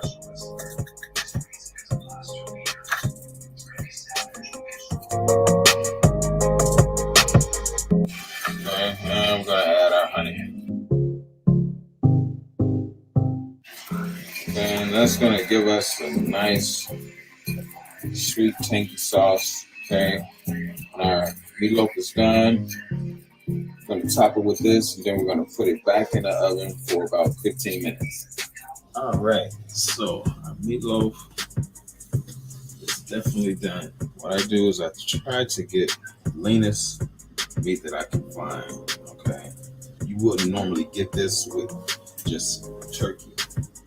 Since I did a combination of beef and turkey, so that beef was 93% lean, but you're still gonna get some of this oil. So what you want to do is to drain this excess grease from your meatloaf. There you go. Now, what I did is to give this a little more consistency, because using that tomato sauce, it was just too soupy. I needed to fix that. So I added 4 ounces of tomato paste. So when you're making this, instead of using the sauce, use the paste so that your consistency remains, so that you can spread it and it won't be soupy.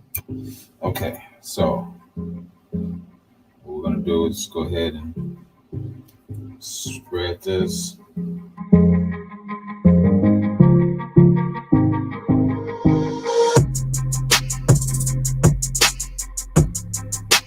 All right, and we're gonna put this back in the oven for 15 minutes. All right, there we go, and we are done. All right, now we're gonna go ahead and put everything together and get ready for the taste test. All right, and we're done. Okay, we've got our meatloaf, our steamed broccoli, and our mashed potatoes. All right, let's get ready for the taste test. Good. All right. Potatoes delicious. All right. With a tangy taste. That sweet and tangy taste of the meatloaf. Yes. All right. All right. And that's what we have it for this week. Thank you for joining me for another episode of Clickbait-No Champ. I need you to do me a favor, subscribe, like, share the video, and I'll see you next week.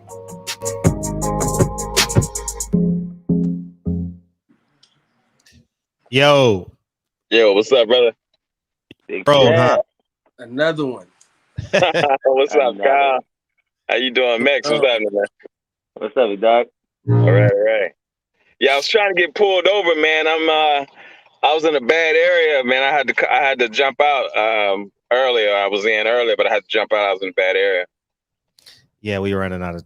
No, I had to start it because we were running. I saw it was 15 minutes. So. Right. Yeah. Yes. Salute to G5, man. You know, he definitely put that together. So I appreciate that brother doing that. Oh, G5 Gabe did that? Yeah. Yeah. Shout out to the boy. Yeah, it's all good. That's dope. Hey, Big Chap, I don't know what your moves are, man. Just a suggestion, you got to get them TikToks going, man. Just oh yeah, quick highlights, real quick, little 30-second clip, and then get the link to the actual. Right. Yeah, you know what? My daughter was telling me about that, but putting YouTube videos together and TikTok videos are different. You gotta you gotta do like you said, like they gotta be real quick. So so the video actually has to be broken down in order to do put it on TikTok. It's got to be re-edited. Yeah, clip. Just clip ingredients, clip chops, and then right. Full video on YouTube. Right. Yeah. So yeah, I'll probably do something like that, man. Most definitely. Dope. Yeah, most definitely. I just filmed one, man. I just filmed the episode of Cooking with the Champ on the Road. I was in Memphis, and I put something together real quick, you know, for my brother. It was cool. Oh, dope. Yeah, y'all gonna like that one. So it was real cool. Got a new taste tester. Right. Got the hostage. right. Yeah, I got to start. You know, I'm gonna start changing up the taste testers for sure. But yeah, that one's pretty cool, man. I put it together real quick. Hey, if motherfuckers see your highlight video, man, they always gonna say it tastes good. Nah, man. I got out before you cook. Oh, good, Nah, I got I got some hard critics, man, that I want to use to to bring on the show, man. To have them be taste testers, Master Chef Gordon Ramsay. Yeah. Oh, yeah. Yeah, but I just got to figure out, man, how to build my subscribers and things of that sort, man. To grow the channel more. I'm just trying to do different stuff, It'll come. Yeah. You can do a speed version too. What do you mean? Like speed it up. Yeah, that's like you talking about that. That's like the TikTok videos. No, like this is a time lapse. Yeah, the time lapse. Yeah. Oh, the time lapse. Yeah. All you gotta do is speed it up to 2.0, 1.5, whatever it is. Yeah. Right. Okay. And you can get it edited like that too. Oh, really? Yeah, for sure. Okay. Yeah, I'm trying to learn how to do this, man, because at the end of the day, man, I got to learn how to edit. Yeah. My daughter, man, she's getting real busy, man. She actually got a call back to start doing the cruise shows. You know how you go on a cruise and they have those shows on the cruise. Yeah, she got a call back to do that. So she's getting ready to be gone for real doing those cruises. Yeah. And her thing is, she's trying to get lined up doing that because she said that that Broadway recruits from the cruise lines. And that's where she's trying to go. So, it's coming together for her, man. She's doing her thing. That's beautiful. Man, give her Rob G Films, man. Hey, man, I did. He ain't hit me back. He got the information, but I'm waiting on him to hit me back. Oh, Rob G, where you at, man? I see you. Rob G, get on the goddamn job, man. Come on, Rob G. Yeah. Hey, Champ gonna come with a spinning roundhouse for your ass if y'all hurry up, man. Oh, bam. Yeah. Yeah. No wonder why you're such a mellow guy. Yeah. Yeah, it's all good, man.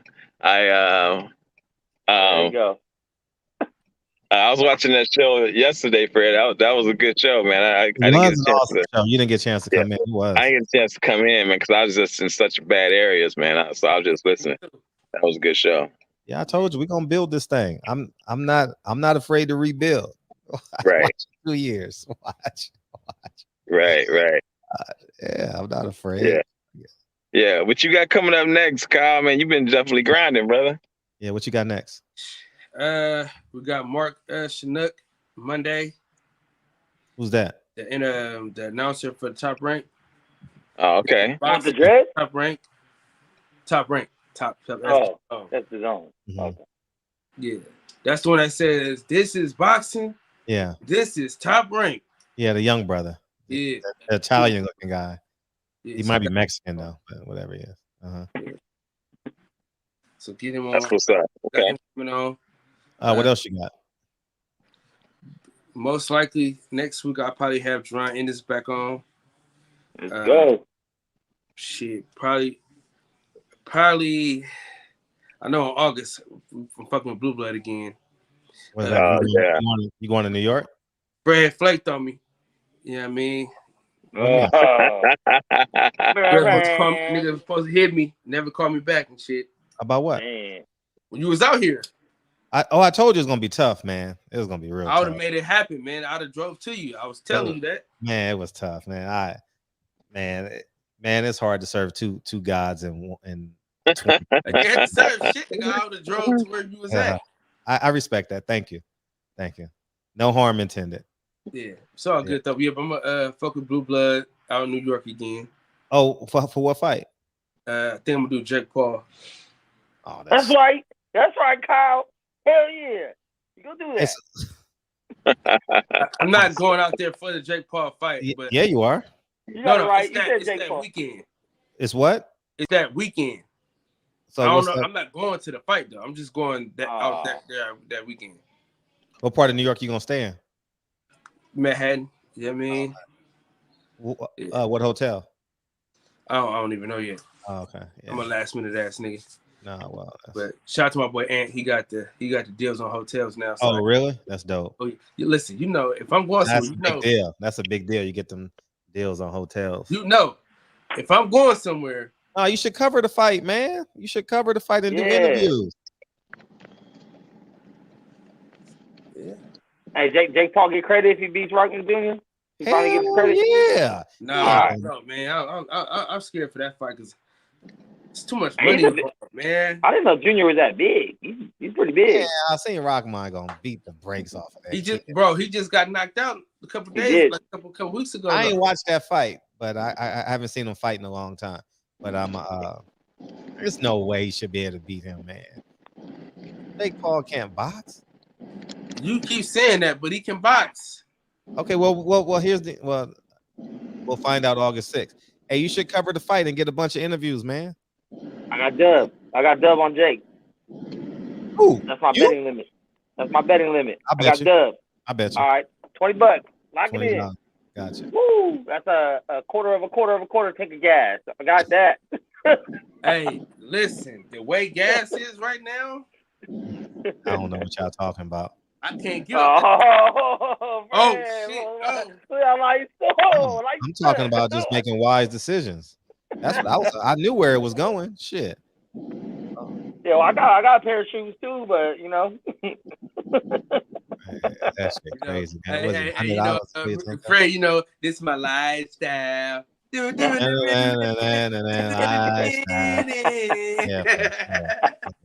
It's just what I do every day, man. You know what I mean? You know what I'm saying, B? I'm on the ground. I'm on the grind though, man. We finna make some shit shake. I'm probably gonna go to the fight cover. Do that. If I gotta pay for my ticket, I ain't going. What day? So me and Blue Blood was supposed to be out here for the Amari Jones fight that Friday, August 5th. And then the next day fly out there. And had that Saturday and that Sunday, and I'll come back Monday, right in time for my daughter's birthday. Is that still the plan? That's the plan. Yeah. Where is he fighting at? August 5th. Sacramento. That ain't that far from you, though, Fred. That's a hop, skip, jump. No, but it's different with a Tesla, though. It's like an hour and a half flight. Yeah, but I'd rather You would drive your Tesla all the way out here? Yeah, that's what I did last time. I had to stop 3 times, though. Fuck that, man. Yeah. So that's I don't even like drive. Like me personally, it's easy. I hate driving. No, I just don't. I don't like driving more than an hour or 2. The longest I could drive without like being like, God damn it, is 2 hours. Like I can drive from here to Sac. That's it. I can't do nothing further. Anything else? You don't drive to LA? Fuck that. I need a plane. Brad to tell you, nigga. Every time I drive, I get sleepy. Like when no matter what time of the day it is, no matter how much sleep I got, bro, I get sleepy, bro. You were falling asleep on an interview, and I was like cracking the fuck up. Oh, I was on there. Was that Kevin Cunningham? No, that was all right. Who was that? Johnny Rice. Yeah. Yeah. He asked a question. He said. I was sitting there like, hey, but he was like subconsciously hear dudes stop talking. He's like, so, how you tell me? Hey, he's a professional sleeper over here, man. Hey, listen. Oh, I can get 30 seconds of sleep in right now. Hold on. I ain't gonna lie. Let me tell y'all about that. Y'all know that weekend I worked 22 hours the night before that. And then I worked 22 hours the day after that. You know what? We don't care. We just want to hear a good interview. It was still good, man. You signed up for it. It was a fun interview, high energy interview for sure. Yeah, it was cool for sure. Yeah. I enjoyed that interview for sure. I did. Yeah. I like the segment about his wife. He talked more than I thought. He was really transparent with a lot of his answers. I like that. He's a cool cat. A crazy love story. Yeah. Facts. That was interesting, right? That's why part I like. Hey, hook me up with Jerome in and see if he'll come on. I see what I can do. Hey, I don't give a fuck. I'm not gonna ask twice. I don't want him to come on the show. I want to do a one-on-one interview with him. I got you. Yeah. Oh, interview Fred back. Watch out. Watch out. I'm starting to feel it. And I realize why I don't do interviews, because I'm with my kids all day, and it's hard to transfer. It's hard to transfer. It's hard, man. It's hard to go from I got an interview at 12. Hell no, I'm just gonna ride it out with the kids, you know. Bro, yesterday was hard as hell. Yesterday, bro. Dude, my kids, they kept coming in and out of my damn cave. You know what I mean? They wanted me to do hella shit, man. Listen, if you got kids out there, man, try not to do any rides. Don't be the ride, man, because you'll never get a break. Dude, they want rocket ships, astronauts, fucking robots. I'm telling you, by the minute, by the hour, like you can do all that, and then right when you put them down, somebody else wants something. You got 4 kids. That's why. Huh? You got 4 kids. Man, listen, man, them kids don't care. They don't care about nothing. Then they argue over me too. One be pulling me this way, the other one pulling me that way. Man, you just lay down and let them step on you. They ain't happy. Look, I tried to take a nap today before I came on the show. Everybody, wake up, Dad! Wake up! Oh man! Hey, at the rate you going, you about to have 4 more. No sir. No, sir. That's what I'm doing these days. That's what I'm doing these days. See, are you done? Are you done? Man, I was done after my son for real. Well, that means you're done. That means he's not. Your son was your 4th. Your son was your last child. Oh, your 3rd. Yeah, okay. Yeah. You got a younger daughter. Okay. Roe versus Wade, man. You know what I mean? How's she doing with a new job? She doing good? I bet she love it. She love it. Beautiful. She says a little too slow. Beautiful. She's the only person I've ever met that wants to work hard. Man, I'm not trying to work hard, dude. I'm just trying to, if I can do the least amount for the most amount of money, that's what I'm trying to do. Like, she wants to have a pristine job. She want to work hella hard and shit. I'd be like, man, because she had a job where she just sat at her desk and just kicked it all day. Just kicked it. She didn't want to do that no more. I said, man, you tripping, boy. I wish I could be just kicking it. Let me find a job where I can just kick it for that kind of money. Yeah, I ain't trying to do none of that shit. Did you get your window fixed? I saw they bipped you the other night, man. Man, hell nah, man. I was so disgusted. Did it take anything? Hell nah. I had the Apple Watch right in the damn thing. They ain't even take it. What's the point of that then? Man, just to make somebody buy a new window. That's all it was, bro. Cause my car is not even like the bipping type of car. Oh, your car got broken into. How many glasses they break? They just broke the little corner one. You know, that's the most expensive one now. Oh, the little one? Yeah. Was it $200? I don't know yet, but I know that's every time somebody get their car broken into, that's the thing out here. You know what I'm saying? Where it's like, you get your car broken into, that's the window they use, and they always talk about how much money that window costs. Well, that's the crowd you're dealing with too. You know what I mean? You at that nightclub crowd. You know what I mean? mean? No, no matter where you at. You could be at the grocery store. They're gonna get you. Oh, I know that.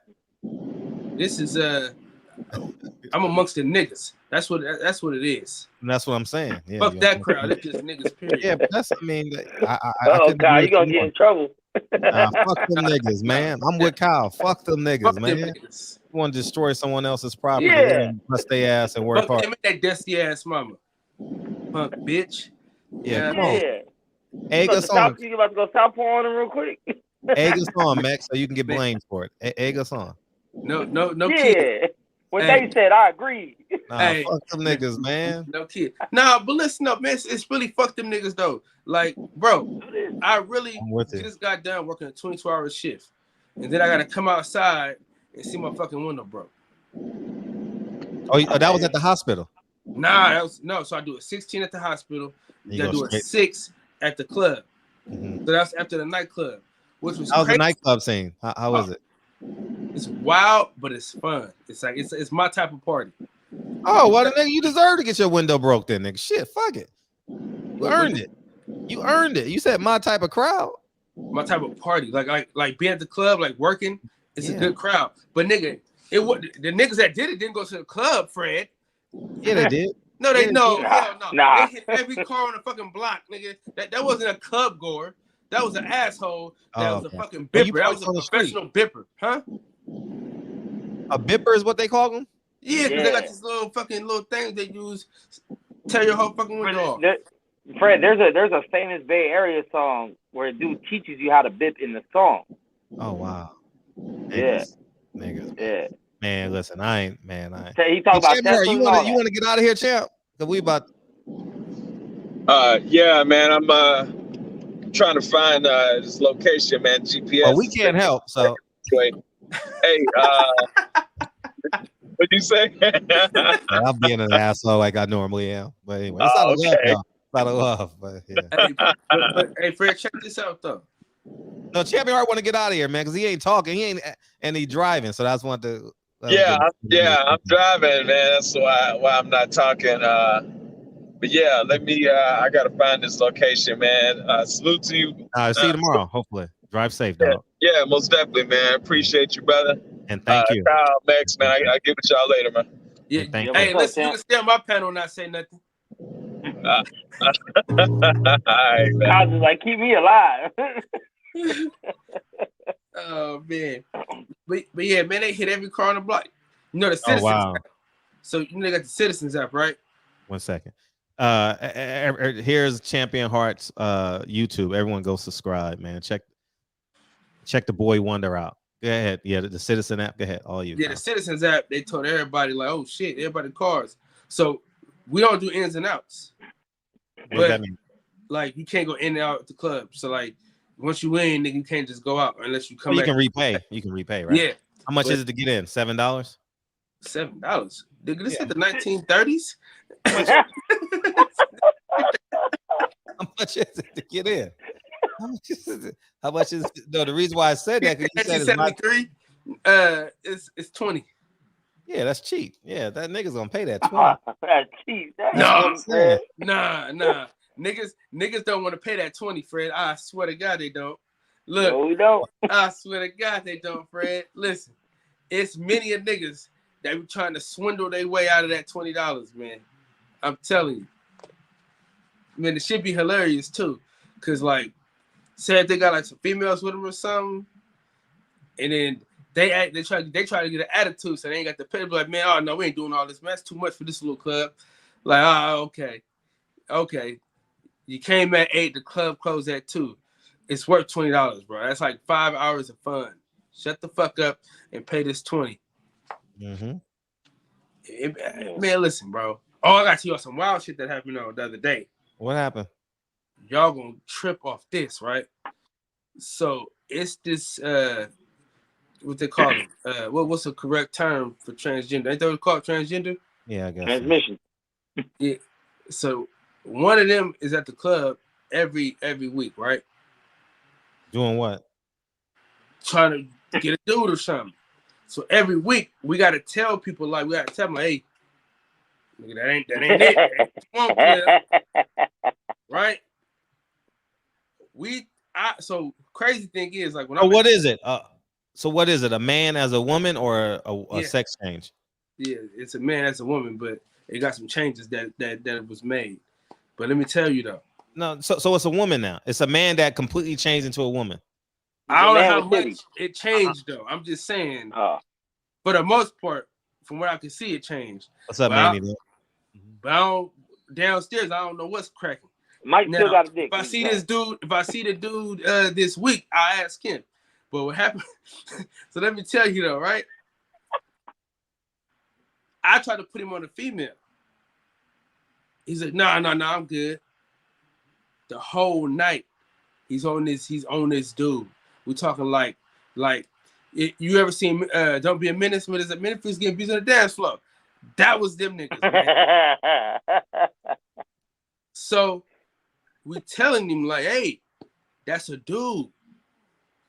Man, he hit us with the Kanye shrug shoulders, boy. And kept going. Left the club with the nigga and everything, Fred. I said, yo, this nigga is wild. Like we told him, like you know how nigga can't say, oh man, no, I didn't know. Nobody told me. Nah, nigga, the whole club told this nigga, like, hey, that's a dude. He was shit, fuck it, nigga. I'd already danced with the nigga 4 times already, nigga. I'm to the crib. I told you. I said, yo, this nigga wild as hell, dog. Those the ones that would do it for money. I told you. Huh? That's what I said at the top of the show. Niggas do anything for money. No, that wasn't for no money, nigga. He wanted that. That's what I'm saying. There's a group of people that would do anything for money. Yeah, wild boy. He probably the one that bit your car because you were player hate. Man, some wild shit, boy. I mean, wild as hell.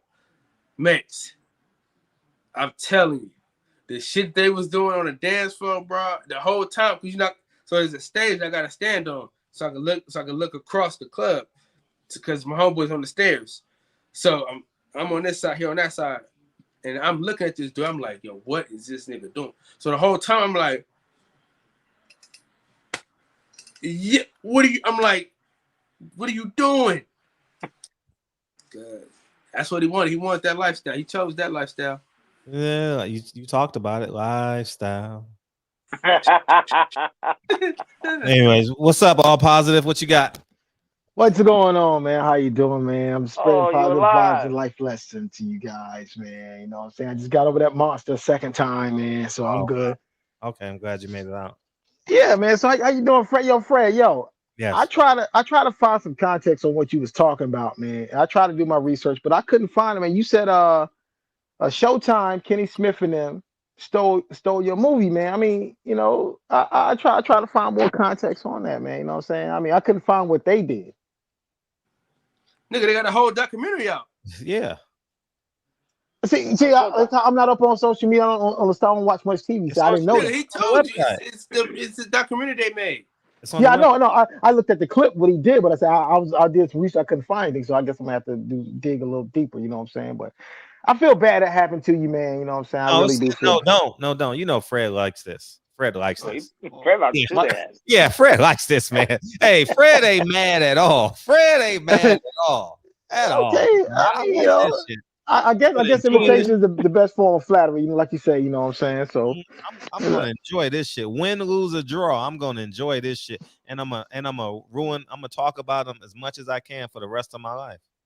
I'm gonna bring him up in interviews. Mark Jackson ain't no fucking pastor. You're a crook. Yeah, you know, I talked to the man for 30 minutes, dog. 30 fucking minutes at a jewelry game, standing shoulder to shoulder with the man. Wow, that's crazy. Yeah, and he can't lie. What, he gonna lie to my face? Well, yeah, he can. He can actually. He can lie. Pull up at his church. I'm gonna pull up at his church, and when he starts, no, man. Yeah. Hey, Fred, you know churches got you know these churches got armed security now, man. You know, I'm not going there to fight. I'm going to embarrass him. But still, the same thing I'm gonna do with Stephen Espinoza and all of them. I'm not fighting these dudes. I ain't going to jail. Nah, I'm smarter than that. What if they mush you? Oh, that'll be great. That'll be great. That'll be perfect. That'll be perfect. That's crazy, man. Hey, that'll be perfect. You gotta have to get off, Red. You gotta get off. Oh yeah. This time but me going means I'm in full preparation. Right? Okay, that's good. Yeah, I'm in full expectation. You know what I mean? Yeah. Fred is nut. Yeah. Oh yeah. I'm excited about this. Oh, I'm excited. Yeah. I'm kind of disgusted that they did that, man. Oh, it's so blatantly obvious too. Did y'all see the same flyer? exact people involved? The same people. Kenny Smith, Mark Jackson, Stephen Espinoza. Yeah. That's crazy. All right, love you, dog. Yeah, man, but yeah. But like I said, I'll probably hey, Fred, keep 100. I'm probably still gonna watch that shit because it's still. No, I want you to watch it. The more money it makes, the better. I'm not tripping. They're gonna I'm gonna get an auditor. Oh yeah, I ain't worried about that shit. Watch it. I wanted to make $100 million. Motherfucker do look dope as shit, though. I ain't gonna front on it. It was my project. It's a dope project. If you're a basketball fan, you have no choice but to love it. I'm not gonna hate on the project. No, and they all in my they all on my Mark Jackson in my stories and shit. The guy from Showtime in my stories and shit. Oh, they know. They know. And Stephen Espinoza know I'm not playing. Fred don't play. I'm gonna do it on my time. It's no rush. I can go get him next year. The year after that, it's no rush. I'm not in a rush. Like I said, I want someone to make a movie on Escobar. I want someone to do it. I'm not tripping. I want to do 1.3 billion. Just like I have an artist who stole my song. I want it ain't did well. So why the fuck should I sue him? Well, I'm gonna sue him so they can take it down. I'm gonna sue him when it pops. So if it does, it don't look like it is gonna pop, but so it's no point. Yeah, the song stealing thing, man. It's that's very much that happens a lot in the industry, man. But you know, the thing about it's like if you use a sample, you can't copyright an idea of a sample because someone can take that same sample and flip it the same way as you, and they can receive the accolades because you can't copyright an idea. You can only copyright a song if it's like an original composition you can sue for. So that's the way that goes. It's a tricky situation, but that's the way it goes. Hey, you know, I'm a positive world-renowned producer. No, man, don't say that, man. Come on, Max. I told you, I'm not world-renowned, man. This month, Fred, he got the blueprint. Talk to me. Vinyl. About what? What are you talking about? Nigga, the album, Jay-Z album. Okay. Why is that special? Original pressing. Huh? Original pressing. I only deal with original pressings. Oh, okay. It's like the original vinyl, nigga, for the blueprint. Because you know they repress stuff, but you know I buy some represses if I don't have it. But I mostly 99% of stuff I deal with is original pressing. The represses sound different. I don't like the sound of it. So you don't play them though? No, I actually play them. I got turntable set up. I play the vinyl. Oh, you're a DJ? Yeah, I've been DJing for about 30 years. Oh, that's what's up, dog. That's what's up. Yeah. If you need some hot beats for some artists, Fred. I haven't really been in songwriting since before COVID, since about 2 or 3 years before COVID, and I wanted to go hard with this artist, but she wasn't mature enough. Was that the girl that sings the song "The Devil Is a Liar"? You talking about? She's in that song. Yeah. Yo, Fred, I really want that song, man. I mean, I'm supposed to email you and get that. I don't have a record. Now you don't have like the Devil Is Alive song. Can you give me the MP3 so I can listen to it in the gym? Oh yeah, I have it. Yeah, I really want that, man, because I really like that song, man, and I want to listen to it. Yeah, I love that song, man. I appreciate y'all. Thank you. The hardest part about being a manager is hoping somebody has the same drive that you got for themselves. Yeah, that's the hardest shit ever, man. Yeah. Me and my partner argue all the time about that shit. My business partner said she fired you. He always clouded me over her, man. He always clouded me over her. If you're hiring a manager, make sure your manager's a prick. Make sure he's a prick. He or she is a prick because they're gonna get things done for you. Well, you gotta want to get the shit done. Exactly. I'm still mad at my partner. To this day. I talk about this shit all the time to nigga. He had a chance. It was an AKA event where AKAs from all across the fucking US was coming to this fashion show. I had him headlining. The nigga just the same day just canceled. What? Damn. Headlining what? Nervousness. Don't want to be great. Nah, man, it was on some other bullshit. But man, I said, dude, you just fucked up a whole situation, dog. Then the girl she stopped hitting, like replying to me after that. Yeah. Dude, you fucked it up for the future that I have for other people too, dog. Yeah, man, because that's gonna look bad on you, and they ain't gonna be wanting to book no artist that you dealing with because of that. Bro. Oh, and by the way, I'm glad y'all said that. If anybody got any connections with some college coordinators, let me know because I want to take my film on the road. I think checks and balances is that important. Have you seen it yet, Max? No. You supposed to see it like a month ago. But you a fucking job, Max. I know. Hey, I know. Max. That's Max, all me. Hey, Max. He was supposed to be on my show a couple months ago. A couple months ago. Yeah, life is good, man. I'm not going. Like I'm staying in heaven, dog. I'm good, man. No, you did come on. Hey, you did do a sneak appearance though, so it's all love. Hey, Fred, I can actually hook you up with one college like that, Fred. I can hook you up with the college in my area, so I still got a little, Really? Well, yeah, ECU. I still know some people there. East Carolina, for sure. Yeah. Thank you. Yeah, I graduated from that years ago. So I'll send you some emails and stuff. I'll make some phone calls. I still know some people there. Anybody out there, I want to take this movement on the road, man. I really do. I think it's important. I think some young kids and see a different perspective of history or potential history. Yeah, Fred. Mm-hmm. That's what it was. It was at a college too. So that's what most people get. That's what reminded me. I'm glad you mentioned it. That reminded because I used to do colleges all the time. Yeah. Fucked up the church's money. Yeah, we still trying to get that shit back. They book you every year. I was getting booked every year. It was Fred. It was set. Yeah. The play was set. Everything was ready to go, bro. All you had to do was show up. I booked Dre. I'm not taking no more calls. Oh, that's Tone Brown. Tone Brown got to TB. This you? TB. Yep. All right, tell the story, man. TB got a story for us.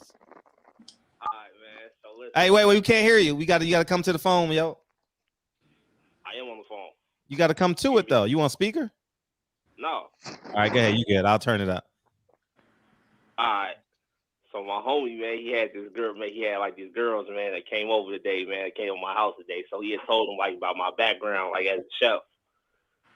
So he told them like I could cook them a little meal or something, like, and then maybe like I'll have a chance with them. So I made that cinnamon butter, that cinnamon apple shit, like you told me, man. I had like a little, like a little pound cake, and so I just made like a little cinnamon apple. I just put it on top, and I just act like I made it from scratch.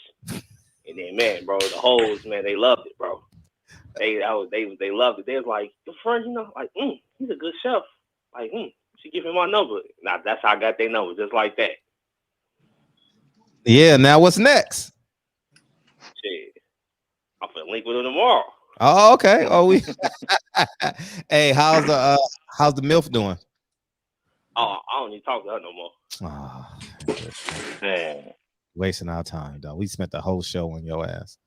Come on, man. I thought you were gonna tell us you fucked already, man. It's been like how long? Hey. So what you do? You put butter and cinnamon in a pot.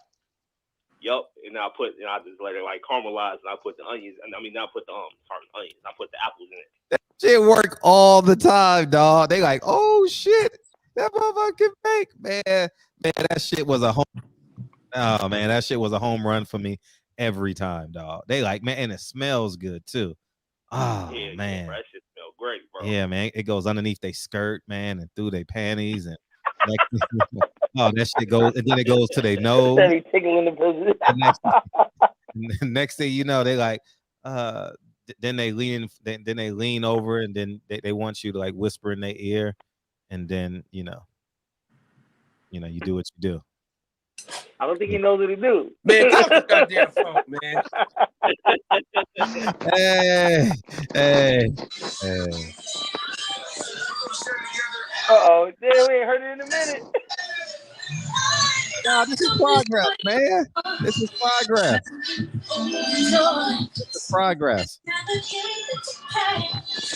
Hey, so know better than no, though. It's progress, man. Yeah. Nah, man, fuck that, man. Dog, I'm tired of spending hours. You want 100% of nothing? Hours on this dude, man. We ain't spending. It worked. Ain't shit work, man. He's the Sahara Desert. It was today. Dry.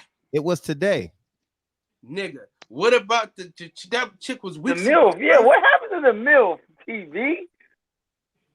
Man, bro, shit, she just not answer my text no more. I mean, She got tired of you. She got tired of waiting on your scary ass. She's like, I know he knows I want to fuck him. What's this? Is he gay?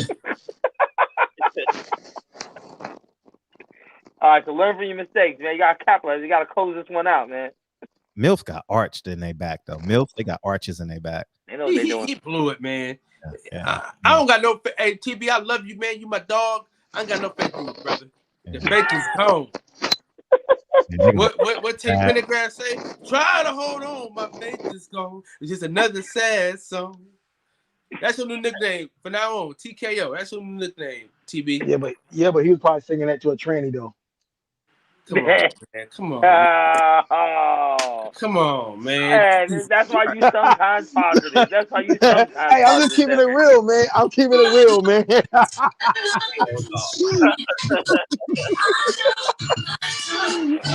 Oh. Yeah.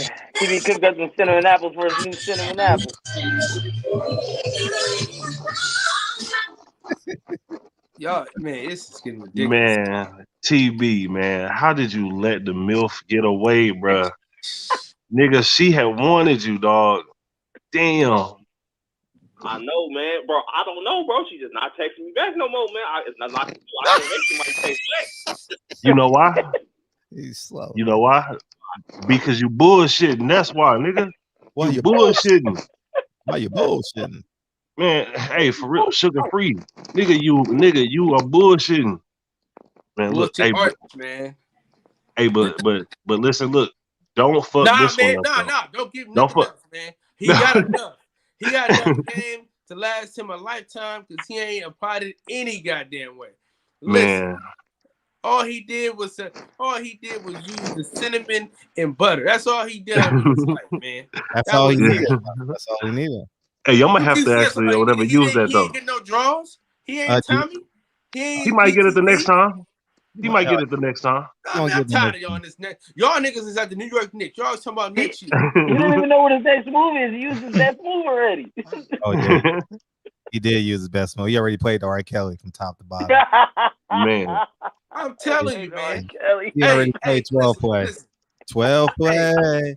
He giving you a little 12 play. Hey, what? Cinnamon apple gave him a massage, threw some roses. I ain't got nothing to bad advice. That nigga was over there rubbing feet and all kind of shit. Niggas still get no pussy. Hey, queen. Grand Rising. Damn. Grand Rising Queen. I hate that shit. Man, these motherfuckers. Hey, Grand Rising Queen. I'm like, she ain't no queen. She's Yeah, like, for real. Yeah. Shit, hello. That's all you get. Hello and good morning. Yeah. Hello and good morning. Well, listen, TB need to try some Grand Rising or something. Yeah, that ain't shit working. TB killing me, man. I'm thinking he coming on here to give us some good news, and then I can hear in his voice that he ain't got no pussy. So I just you can hear it in his voice, man. I'm telling you, bro. But when I cook shorty the cinnamon apples today, man, I got a good feeling about this. Hey, damn, motherfucker. Hey, Fred, when I play this song next time, you got to hang up. Lincoln, he's the gift that keeps on giving. Why the fuck? It's Christmas every time he call in. Hey, he's the gift that keeps on giving but never getting. Man. Oh man, man, TB, the next time that you call, you better have some good news, bro. Now, don't listen to you. Call it anytime, TV. Hey, pass them my way. I'll show you what to do with it. Hey, for real.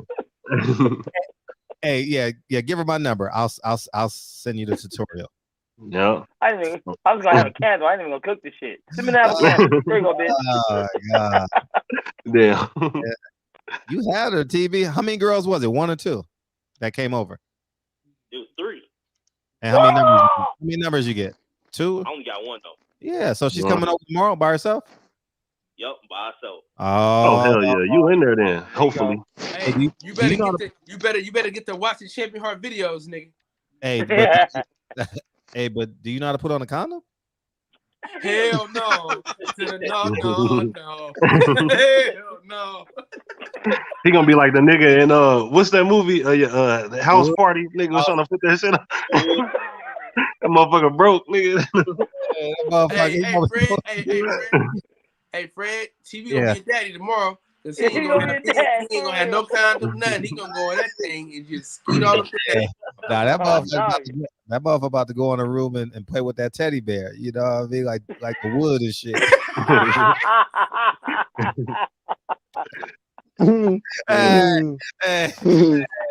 Hey, man, that motherfucker mom gonna walk in on that ass. What are you doing? What are you doing, TV? Oh, nothing, man. Nothing, mom. Just all we doing is just talking. We just talking. Oh, hey, TV, you sit by yourself? Hell yeah, bro. Hey, you ain't got no pussy. Oh God, bro. Man, how old are you, TB? I'm 25.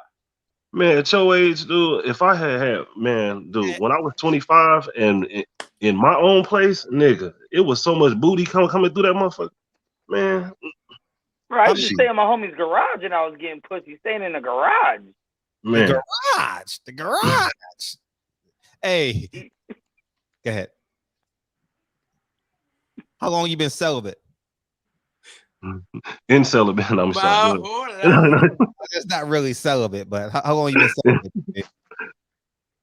Oh, you mean okay? I mean, what you mean? I ain't really celibate by choice. What you mean? Like last? So we know.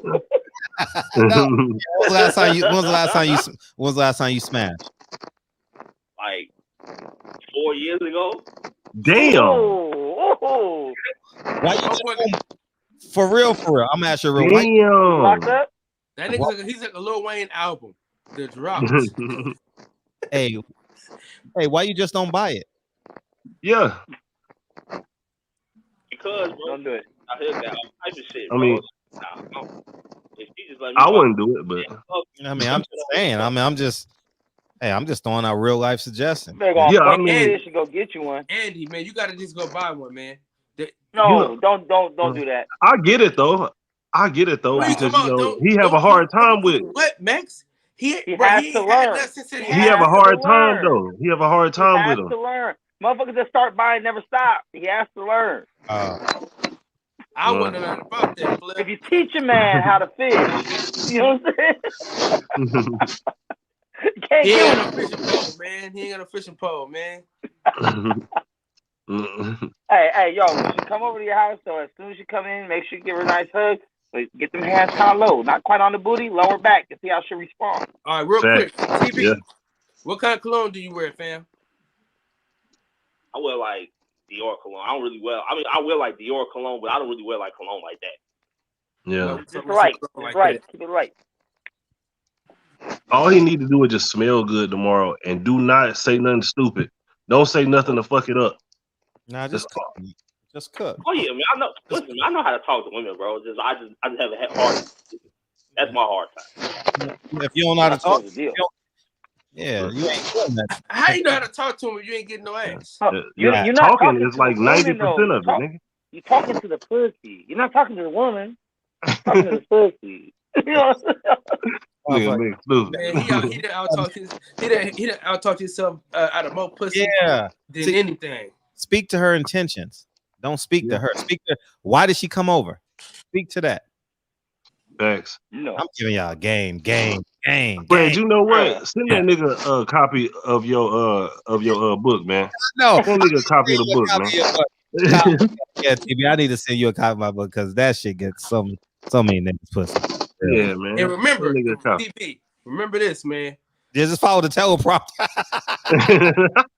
Motherfucker gonna be like Joe Biden. In your head.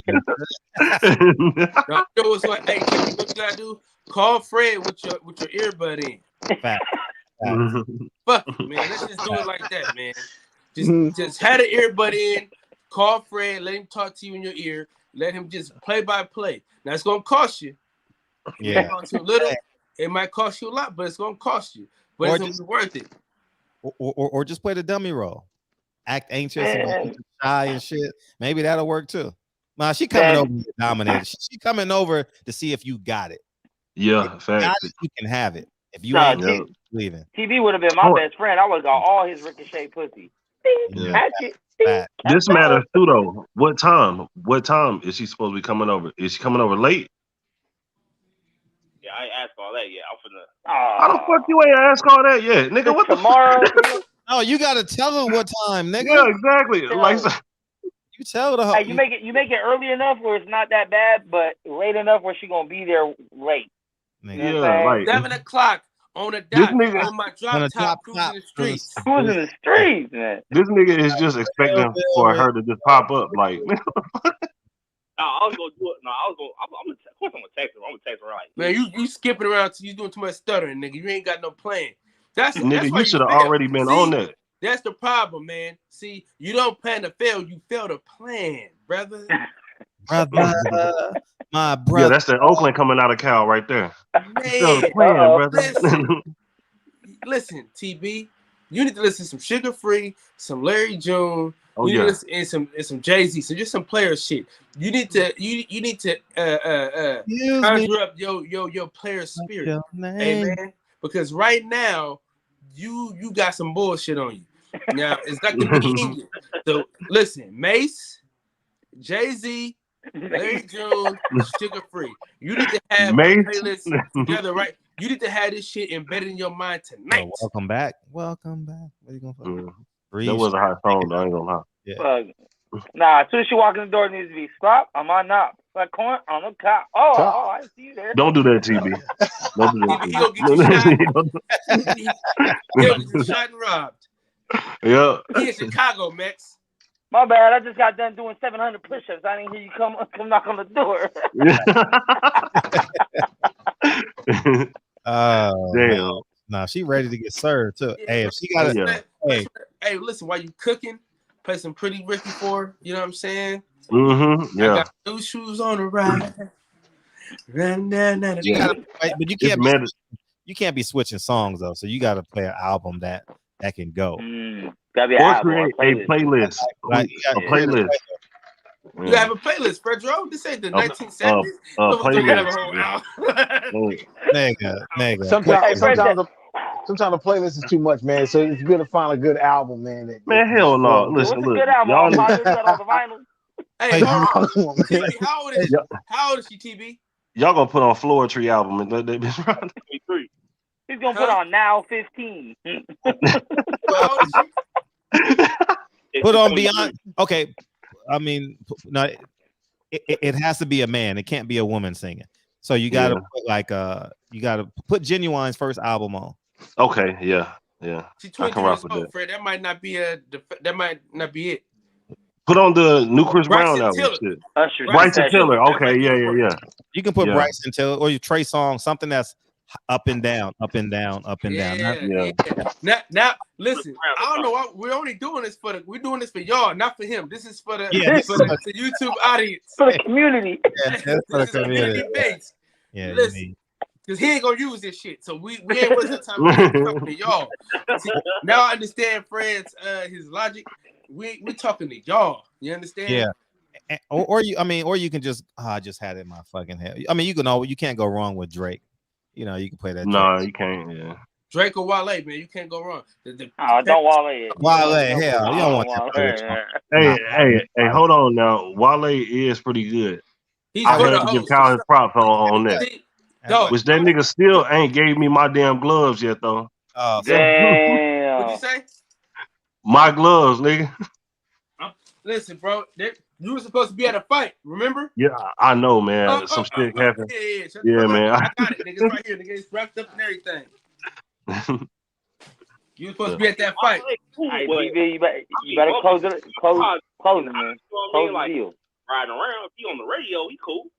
But just me riding around in my own time, nah, I ain't listening to Wale. That's when you get no pussy. See, that's exactly why you ain't get no. Since I've been listening to Wale, I ain't missed the beat. Yeah, I ain't missed one beat. Hey, she might be Tierra Thomas. She might be bad that I never made. That might be her. You don't even know.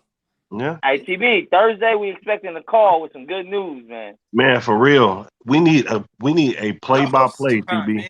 Me and Fred, we've been doing this for 4 years, man.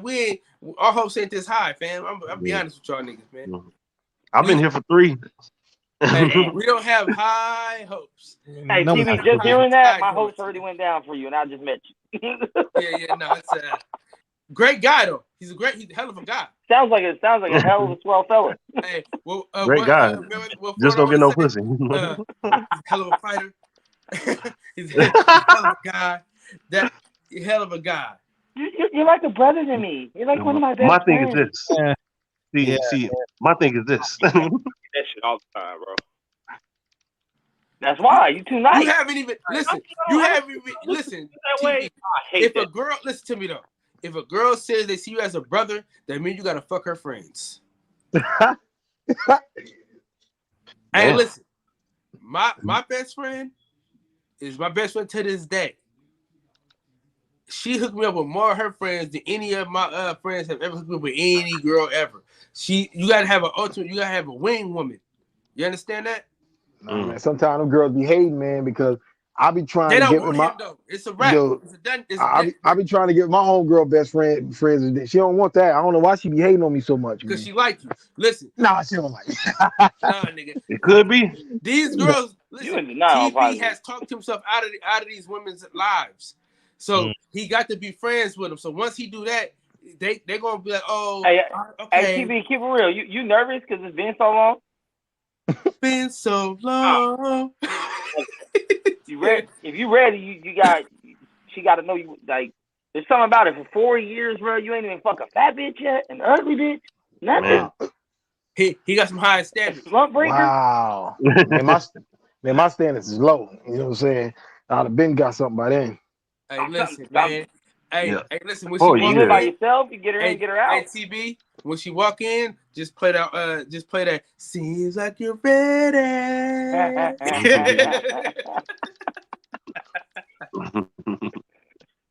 Damn. All right, Thursday, we want to hear back, TB. Thursday, you better, you know what I mean? Yeah, we need to hear something, TB. Yeah, man, because you're gonna have wrist surgery soon, nigga. So you better.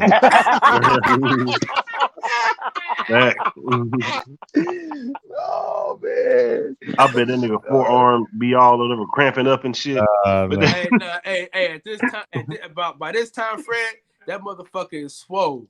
That motherfucker. What's that bodybuilder name? Fletcher. Yeah, that's that nigga. That nigga swole as a motherfucker, boy. That He's a world champ arm wrestler. Popeye Sailor, man. Toot toot. Hey, he hit you with one of them. Just a rap.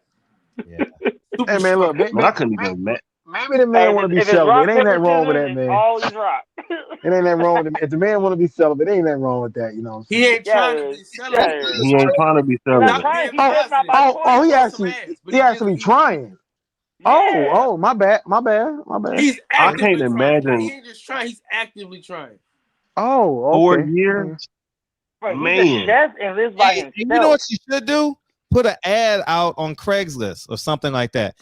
Some girl will fuck you because you ain't fucked in 4 years. Trust me. Yeah, just be like free dick. Put a GoFundMe. Something like that. Say it again, TB. I said that's how you get set up out here and get killed. He is Chicago. I mean, your dick already dead, bro. That Your is dick true, already dead. I don't know. Yeah, Deal man. with all them ignorant ass niggas out there. I don't know. Listen, TB. Or do it in you the know what you need to hotel. do, bro? TB, you need to get a girlfriend, man. That's what you need to do. You need to just get a girlfriend. Man, you can't even get man. Come on now, you. Nah, I don't. Get out I of don't Chicago. advise Come on, Kyle. Hey, Come on, man. this nigga think Put the Christmas carriage comes. before the horse. Yeah, I'm right. just saying, He though, can't get no pussy. How he gonna go get a girlfriend? If he get a girlfriend, maybe he gets a pussy from having a girlfriend. Kyle, Christmas. Nah. He don't know how to talk to him first though. He Wait, needs to who learn gets that girlfriends first. before you fuck them? I know. That's what I'm saying. Like Him. Yeah. Like Nigga, he in high school. Nigga, he got high school aspirations. Nigga, he got high school ambitions. You want to go to the movies this weekend? Hey, take that nigga back to the basics. We going to McDonald's. Hey, y'all skipping steps with him. You want to go make a lap in the mall? Hey, Fred, remember in high school y'all had to be dating. Y'all had to Want to hold dating. hands at window shop? Damn. He gotta go to the movies and to Olive Garden. motherfucker going to Aunt Annie's and shit. Getting them damn pizza presses. Yeah, right. Hey, pizza presses and a large drink. But the motherfucker not even buying. Nigga gotta go to Build-A-Bear, man. He gotta go to Build-A-Bear. And then they give each other a hug in the parking lot. All right, see you later. Man. Motherfucker eating samples and shit. You know what I mean? Take it back to the basics, man. He gonna cry in the car. Yeah, he gonna cry. Hey, TB, you got a Costco card? Oh my god. You said what? You got a Costco card? They ain't got Costco's in Chicago. Right, we ain't got no Costco out here. You got a Sam's Club? Nah, I don't got a Sam's Club. Damn. Oh, y'all fucking up. You need to get the hell up out of there. Yeah, for real. Because listen, all they got is Walmart. You if you claim you're a cook, you just go to Costco, and y'all can make a day out of that. If you don't want to spend no money. Kyle, please, Kyle. No, Man, Kyle, come on now. What the fuck, Costco? Kyle, please. You know what, girl? Costco, we going to the motherfucking grocery store. Man, come on now. We're going to my fucking bedroom. You know what you came for, goddammit. Kyle, she's going to his house tomorrow. I don't believe it. Yeah, I don't believe it either. But hey, someone got mad. We do have Costco in Chicago. Banging. Nigga angry. On Stereo by the Ford City Mall. You calling to call us a third world city? What are you doing? Chicago. He got one. Got that one Costco. Chicago got bad in the motherfucker. We got everything here. We got pussy too. But TV just can't find it, motherfucker. Damn. Motherfucker think, motherfucker. But I bet you I don't You take this constructive criticism and go get that, man. I tell you the one thing they don't have a Christmas, motherfucker.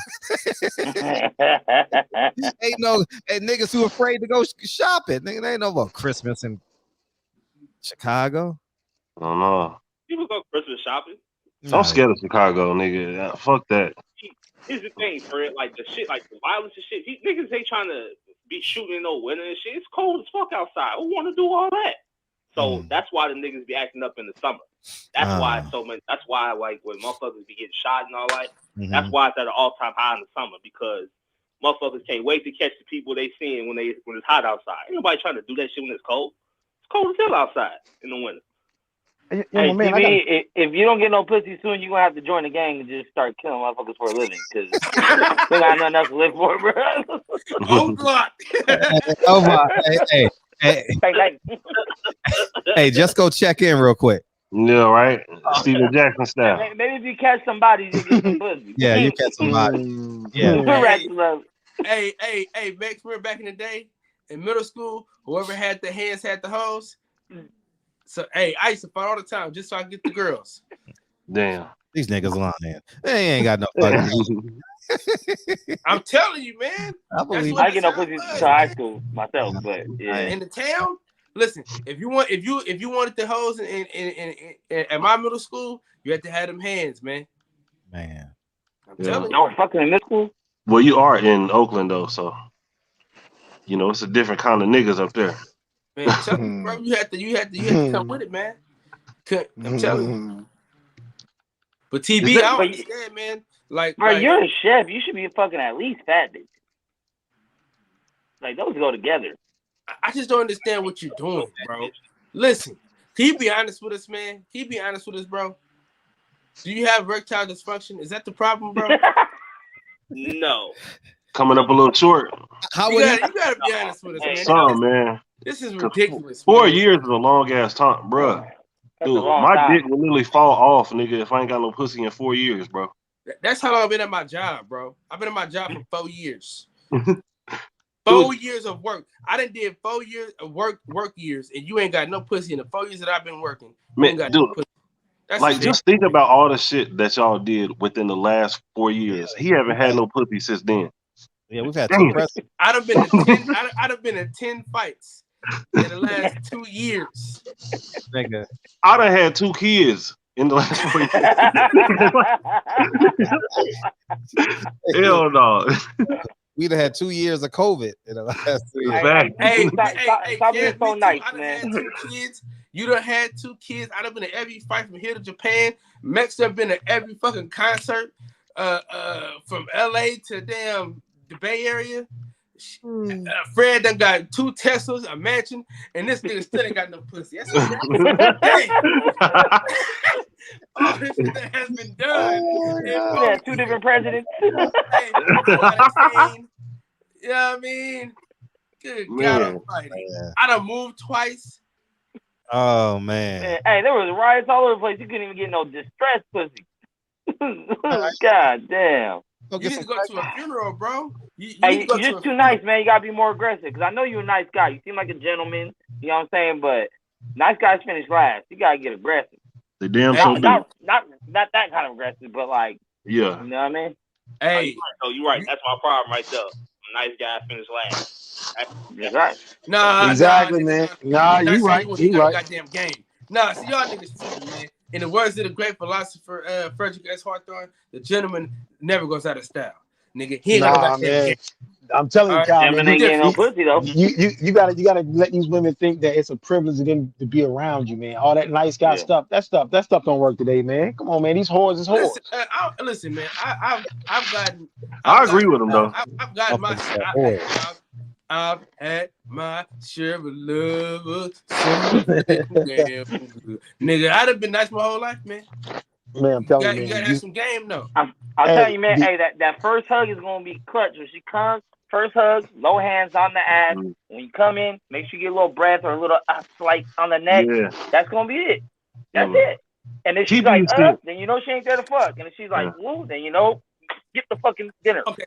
This is gonna tell you. Hold on. The next question, the next 2 questions I'm gonna ask him is gonna tell me if he's equipped for tomorrow.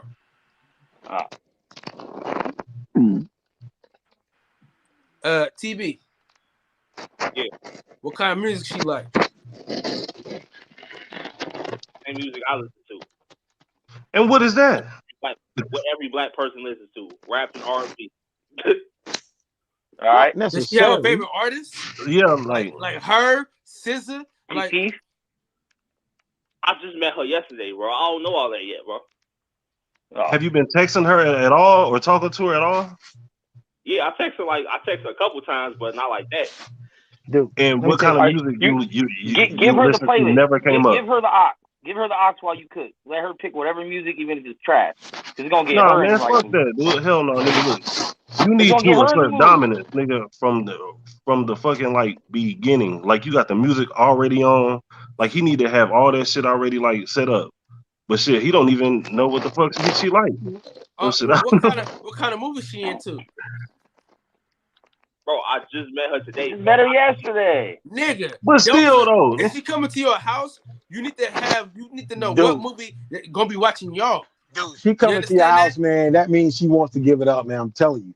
Chicks don't be coming to dudes' houses like that for nothing. Y'all. But still, though, he needs to know the basics at least. Nah, all he needs to know is she's coming over. That's it. That's it, man. Bro, That's the it. nigga, man, he gonna strike out, bro. He's about to be Michael Jordan on Space Jam. He's striking out, cuz. Son, these whores is whores. I'm telling you, man. They are. Hey, I agree. He gonna treat them like a lady, though. He gonna treat the hoes like ladies, man. That's look, man. If they will play that nice girl role. They will play the nice girl role. But if she's coming over there, she want to give you the draws, man. I'm telling you, I know these whores, man. I'm not saying the girl you're dealing with is a whore, but I'm telling you, she coming over there. She want to give you something, man. I'm telling you. I'm like, I wouldn't lie to you. I'm gonna tell y'all this. I got $100 saying he don't get no pussy. I got $100. Hey, I got $100 saying he don't get no ass. I got confidence, my man. I think he's gonna get this, man. I got confidence in him. Hey. No, I got confidence, but I ain't betting on it. I'm not gonna bet on him. I'm not betting on him. I got confidence in him, though. I got 150. No. Hey, I'm not betting on the Brooklyn Brawler over here, bro. I got confidence. No, man. I got confidence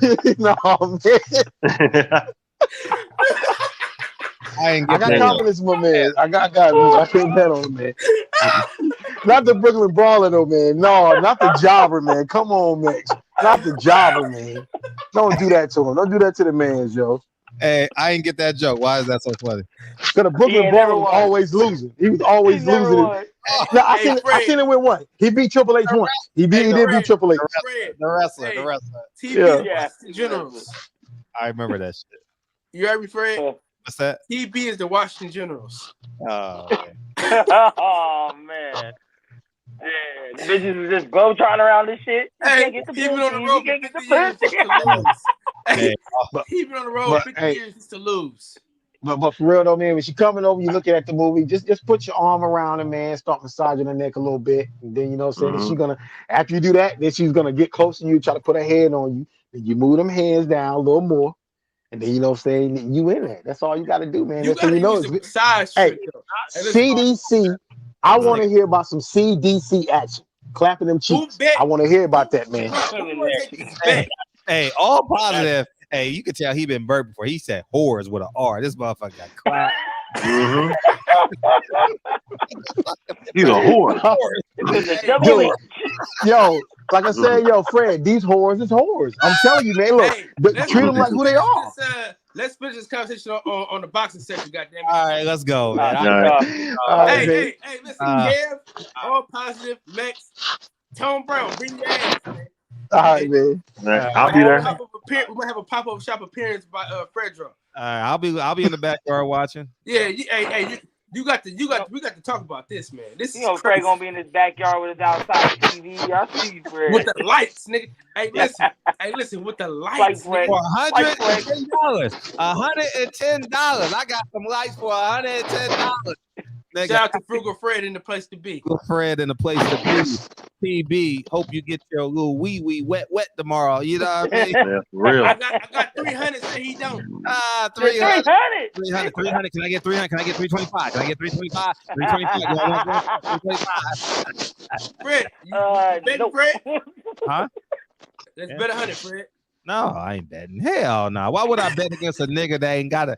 Hey, that's like betting Christmas gonna come twice a year. Like fuck you mean? Yeah. This ain't coming. Hell no. It's no proof of concept. Like, I don't bet on a hope, nigga. I bet on a, you know what I mean? Shit. Hey, that nigga Bon Jovi. Living on a prayer. Living on a prayer. Take my hand. We're all there.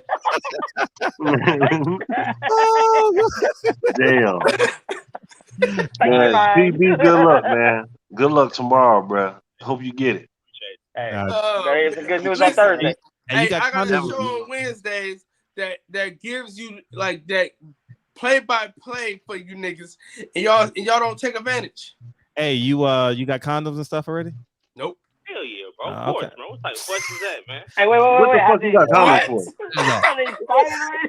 4 years, bro. That shit ain't still good. What do you mean? Of course he got condoms. You don't use them, Fred. You gotta go get a new box. You know what I mean? This shit still is hell. The roaches, motherfuckers. They all dried out and shit. Just disintegrate.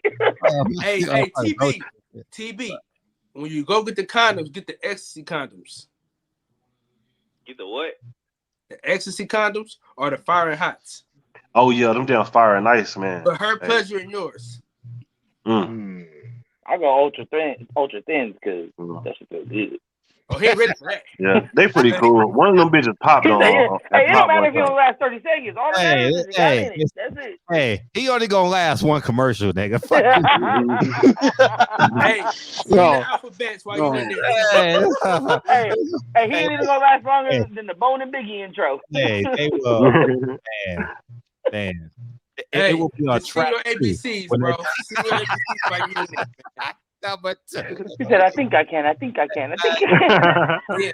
A, B, C, D, E, F, G, H, I, J, K, L, M, N, P. Oh! I'm sorry. Oh my God. Hey, I remember. I'll tell that story tomorrow. All right, remind me to tell that story tomorrow. I'll be over there, Kyle. I love you, man. Hey, in the words of the great philosopher DB, Fredro, play the song, Fred. For sure. TB, good All right, luck. y'all. I'll let you, man. All right, peace. All right, peace, King. I told you, man. TB is a gift that keeps on giving, man. You want to kick him off the show and shit, man. TB is the best, man. Man, no one believes in that nigga no more.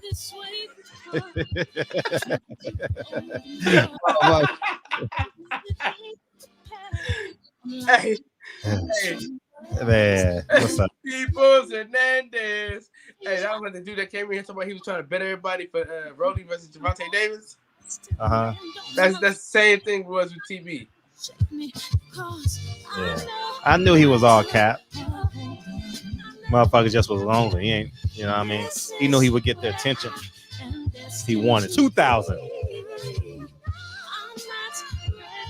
Chef April, the great one. Patricia, how you doing? 3G, what's up, Patricia? 3G. Oh, man. Oh, Delonte, he said this shit funny to motherfucker. It was, JP. Shit funny, man. 7 deuce. Travis, what was the topic of the show? IMJ, KB, what's up? What was the topic of the show? Jay Morrison. Oh yeah, we got away from that. I'm glad we got off of that. It's no point. What I was gonna say too is he responded to you? Yeah, he responded. He called me. I was Clickbait-No. I was like, I don't even talk about you once every 6 months. I don't talk about you much. It's no point. But if he responds, I'm gonna respond back to him. I'm gonna have some fun with him. But I think we're gonna talk about Floyd Mayweather's insecurities tomorrow. Floyd is an insecure little man. Very insecure. He's still trying to prove himself at 45, 50-0, $1 billion, and still trying to prove himself. Makes no sense. He's a scared little man.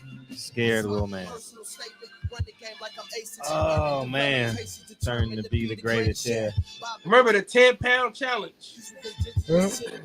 You failing? You went to what? You get some extra sauce and some. You're not doing a good job. Where'd you eat at today?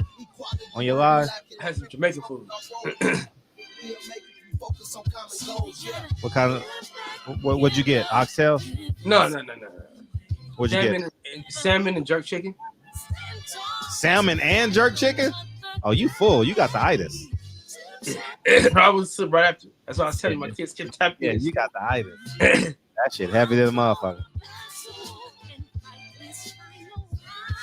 I had it early in the day, so yeah. It worked out.